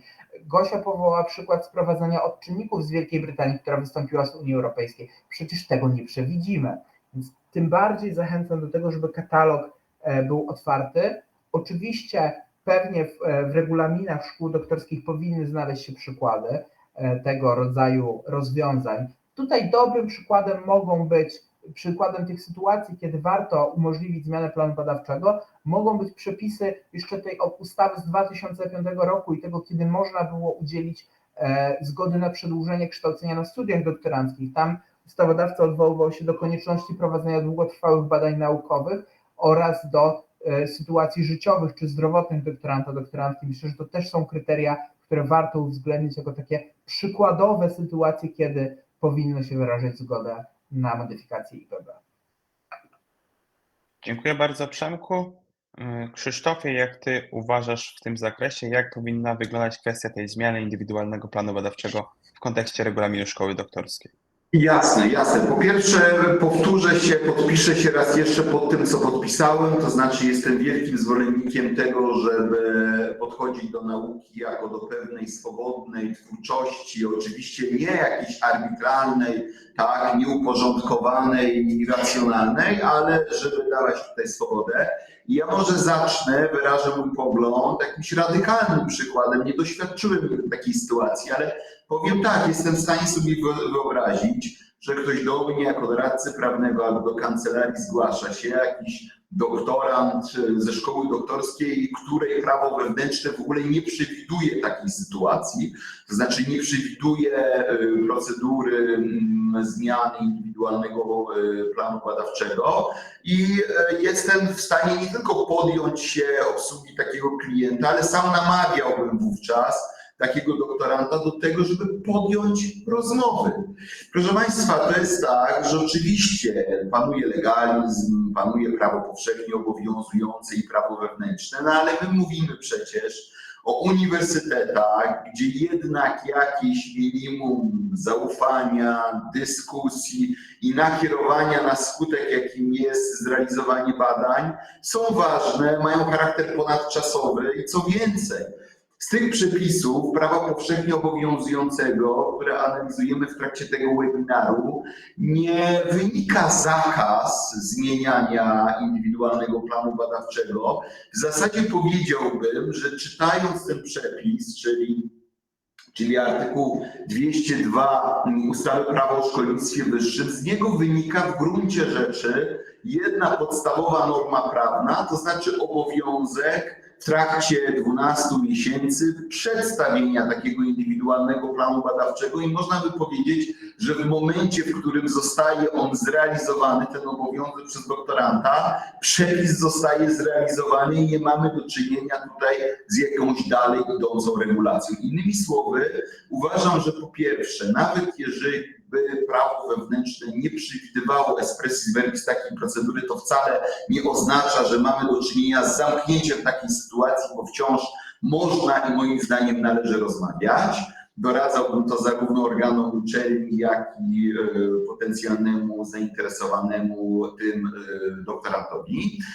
Po drugie, moim zdaniem rzeczywiście powinno być to uregulowane, żeby po prostu nie było wątpliwości, kiedy taki pierwszy doktorant się zgłosi. Uważam, że ramy tej regulacji powinny być bardzo szerokie. Ja ograniczyłbym się w zasadzie do po pierwsze zaopiniowania pozytywnego przez promotora, po drugie do uzasadnienia. To uzasadnienie traktowałbym jako rodzaj wymogu formalnego i oczekiwałbym od doktoranta, że jeżeli jest wymóg uzasadnienia, to nie będzie to uzasadnienie tylko formalne, ograniczające się do kilku zdań, ale rzeczywiście doktorant, zakładam, że on raczej racjonalny doktorant będzie próbował zmienić ten indywidualny plan badawczy, gdzieś tam powiedzmy na drugim, trzecim roku, a zatem należy zakładać, że on już jakieś badania przeprowadził i ma po prostu jakieś karty w rękawie, czyli jakieś argumenty, które przemawiają na rzecz takiej właśnie zmiany IPB.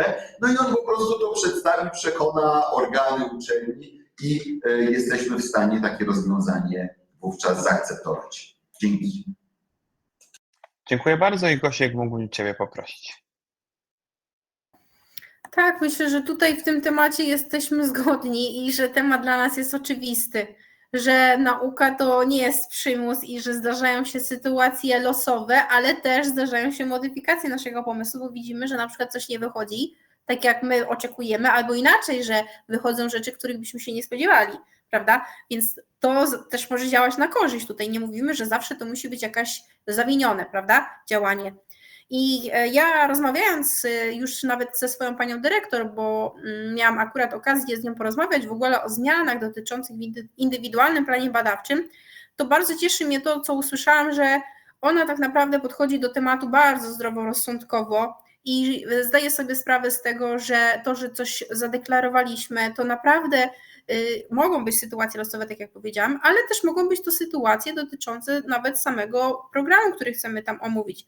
Istotne jest to, że to, co usłyszałam, to tak jak w przypadku u mnie mojej szkoły doktorskiej jest aplikacja na projekty, które już przeszły konkurs projektów. Więc nie będzie takiej sytuacji, że teraz w trakcie kształcenia doktorant będzie chciał zmienić w ogóle temat, bo wcześniej były konkursy projektów i my się rekrutowaliśmy do projektów, właśnie do tych tematów rozpraw doktorskich. Czyli nie ma sytuacji takiej, że aplikujemy się do szkoły doktorskiej i dopiero w trakcie nam ten temat jest tworzony, czy dopiero wtedy dowiadujemy się, jak on będzie brzmiał. Czyli, że to my mamy pełną świadomość, do jakiego tematu się zgłaszamy. Przepraszam, tutaj coś mignęło. I bardzo cieszy mnie to, że w mojej szkole doktorskiej rzeczywiście jest bardzo takie prodoktoranckie podejście i raczej bym się nie spodziewała jakichś zmian, tylko że tendencje się utrzymają, co też jest dla mnie bardzo dużym wsparciem, że nie zostaję z tym sama, ale też nie jestem traktowana zawsze z pozycji tego, że to ja jestem że tutaj jest moja wina i że też promotor za tym stoi. I też jestem za tym, że ta zmiana powinna być uzasadniona. Niemniej jednak chyba wszyscy znają też tą zasadę, że wszystkie takie newralgiczne momenty i bardzo trudne rzeczy powinniśmy przekładać na etap realizacji po ocenie śródokresowej. Czyli, że nie dokładajmy sobie bardzo trudnych rzeczy przed oceną śródokresową, czyli tylko też analizujmy, tak jak tu nawet Przemek wielokrotnie mówił, przeprowadzajmy analizę ryzyka, co w ogóle jest oczywiste na przykład w pisaniu grantów na bardzo duże pieniądze, kilkumilionowe, że tam analiza ryzyka to jest po prostu nasz must have, że to musimy wiedzieć, gdzie możemy się potknąć i że to tak naprawdę nie pokazuje nam tego ze złej strony, tylko właśnie pokazuje, że mamy pewną świadomość tego, że badania naukowe to nie jest przymus, tylko tam się różne rzeczy mogą wydarzyć i często nawet na korzyść, prawda? Dziękuję. Dziękuję bardzo. W miłym towarzystwie czas bardzo szybko leci. Jak się dobrze dyskutuje, to naprawdę czas płynie bardzo szybko. Znamy już prawie 2 godziny dyskusji, więc chciałbym Was teraz poprosić o takie krótkie, minutowe podsumowanie naszej dyskusji wraz ze wskazaniem rad dla doktorantów, którzy są na etapie przygotowywania indywidualnego planu badawczego. Krzysztofie, jeżeli mógłbym od Ciebie rozpocząć. Bardzo dziękuję. Szanowni Państwo, mogę powiedzieć tylko tyle, że nie dajcie się zwariować, potraktujcie indywidualny plan badawczy jako pewien dokument, który tworzycie dla siebie, co oznacza, że po pierwsze powinien on być pewnym wyrazem pewnej wiedzy i wyobrażenia, które macie na początku swojej przygody w ramach szkoły doktorskiej. Po drugie, pamiętajcie, że później będzie on przedmiotem oceny śródokresowej.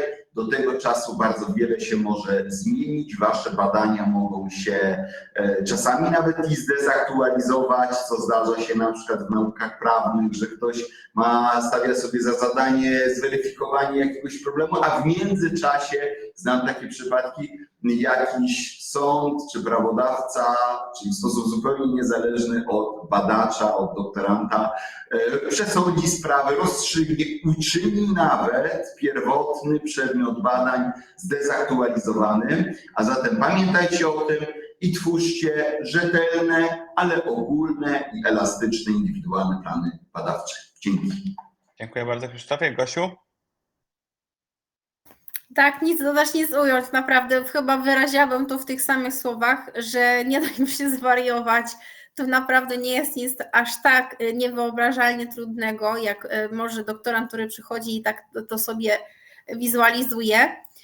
Tu padnie mała autoreklama, ponieważ Komisja właśnie do spraw komunikacji, w której też byłam współautorem tego dokumentu, stworzyła nawet taki informator, to się nazywa Doktorant Starter Info, i osoby, które są świeże właśnie w tym środowisku, dopiero przyszły, to co chciałabym Wam przekazać, to to, że istnieją pewne dokumenty, one są stworzone dla Was, czasami też same rady doktorantów, same samorządy też tworzą taki dokument skierowany typowo dla tego środowiska, ale jest jeszcze coś takiego magicznego jak zbiór dobrych praktyk, więc tych informacji jest całkiem sporo i gdyby się rzeczywiście tak zdarzyło, że ktoś będzie zagubiony, to co chciałabym Wam powiedzieć, to ta pomoc istnieje i ona jest, mam wrażenie, że bardzo łatwo dostępna. I to, co też tutaj widać, to to, że udzielamy się w takich mediach, które są bardzo dobrze rozpowszechnione i mam nadzieję, że ten webinar, który był też dosyć ogólny, da Wam takie poczucie otuchy, że tam się naprawdę nie wydarzy nic złego. Jak będziecie potrzebować pomocy, to nie bójcie się kierować pytań do promotorów, do szkół doktorskich. Myślę, że to powinna być właśnie nasza ostoja, a nie zagrożenie. Także bardzo dziękuję. Dziękuję bardzo. Przemku? Myślę, że rzeczywiście wiele rzeczy padło. Faktycznie indywidualny plan badawczy ma nam być pomocą, nie przeszkodą, więc piszmy go dla siebie. Piszmy go na tyle ogólnie, żeby też swobodnie przejść przez ocenę śródokresową. Zachęcam do tego, żeby szukać pomocy wśród przedstawicieli kadry akademickiej, kadry administracyjnej uczelni, też starszych kolegów i koleżanek, którzy te plany badawcze już pisali. I też taka myśl, która ze mną jest, to, że zasadniczo zdecydowaną większość problemów, które pojawiają się w trakcie kształcenia doktoranckiego, udaje się rozwiązać w drodze jakiegoś porozumienia, dialogu z przedstawicielami kadry akademickiej, kadry administracyjnej, a w tych wszystkich, gdzie tego porozumienia nie udało się osiągnąć w drodze dialogu, pamiętajcie też o tym, że macie dużą sieć wsparcia w postaci samorządów doktoranckich działających w podmiotach doktoryzujących, Rzecznika Praw Doktoranta, Krajowej Reprezentacji Doktorantów, który też udziela wsparcia we wszystkich sprawach, które są do niego zgłaszane, i w ogóle Krajowej Reprezentacji Doktorantów, która też przygotowuje dokumenty, rekomendacje, praktyki, szkolenia, spotkania takie jak to dzisiejsze, po to, żeby po prostu uczynić tę naszą drogę do doktoratu jak najłatwiejszą. Więc myślę, że też pamiętajcie o tym, że macie do kogo też sięgnąć po pomoc w razie jakichkolwiek sytuacji, nazwijmy ich, trudnych. Dziękuję bardzo. Tak, jeżeli Państwo będziecie mieli jakiekolwiek pytania czy wątpliwości, to ja zachęcam do kontaktu z Rzecznikiem Praw Doktoranta, rzecznik@krd.edu.pl. Są też poniedziałkowe dyżury, gdzie udzielimy Państwu tutaj wsparcia i odpowiedzi na nurtujące Państwa pytania. Widziałem, że też pojawiły się pytania na czacie. Myślę, że już z uwagi na upływ czasu nie będziemy teraz na nie odpowiadać, ale na pewno odpowiemy Państwu pisemnie, jeżeli takie pytania będą też w komentarzach.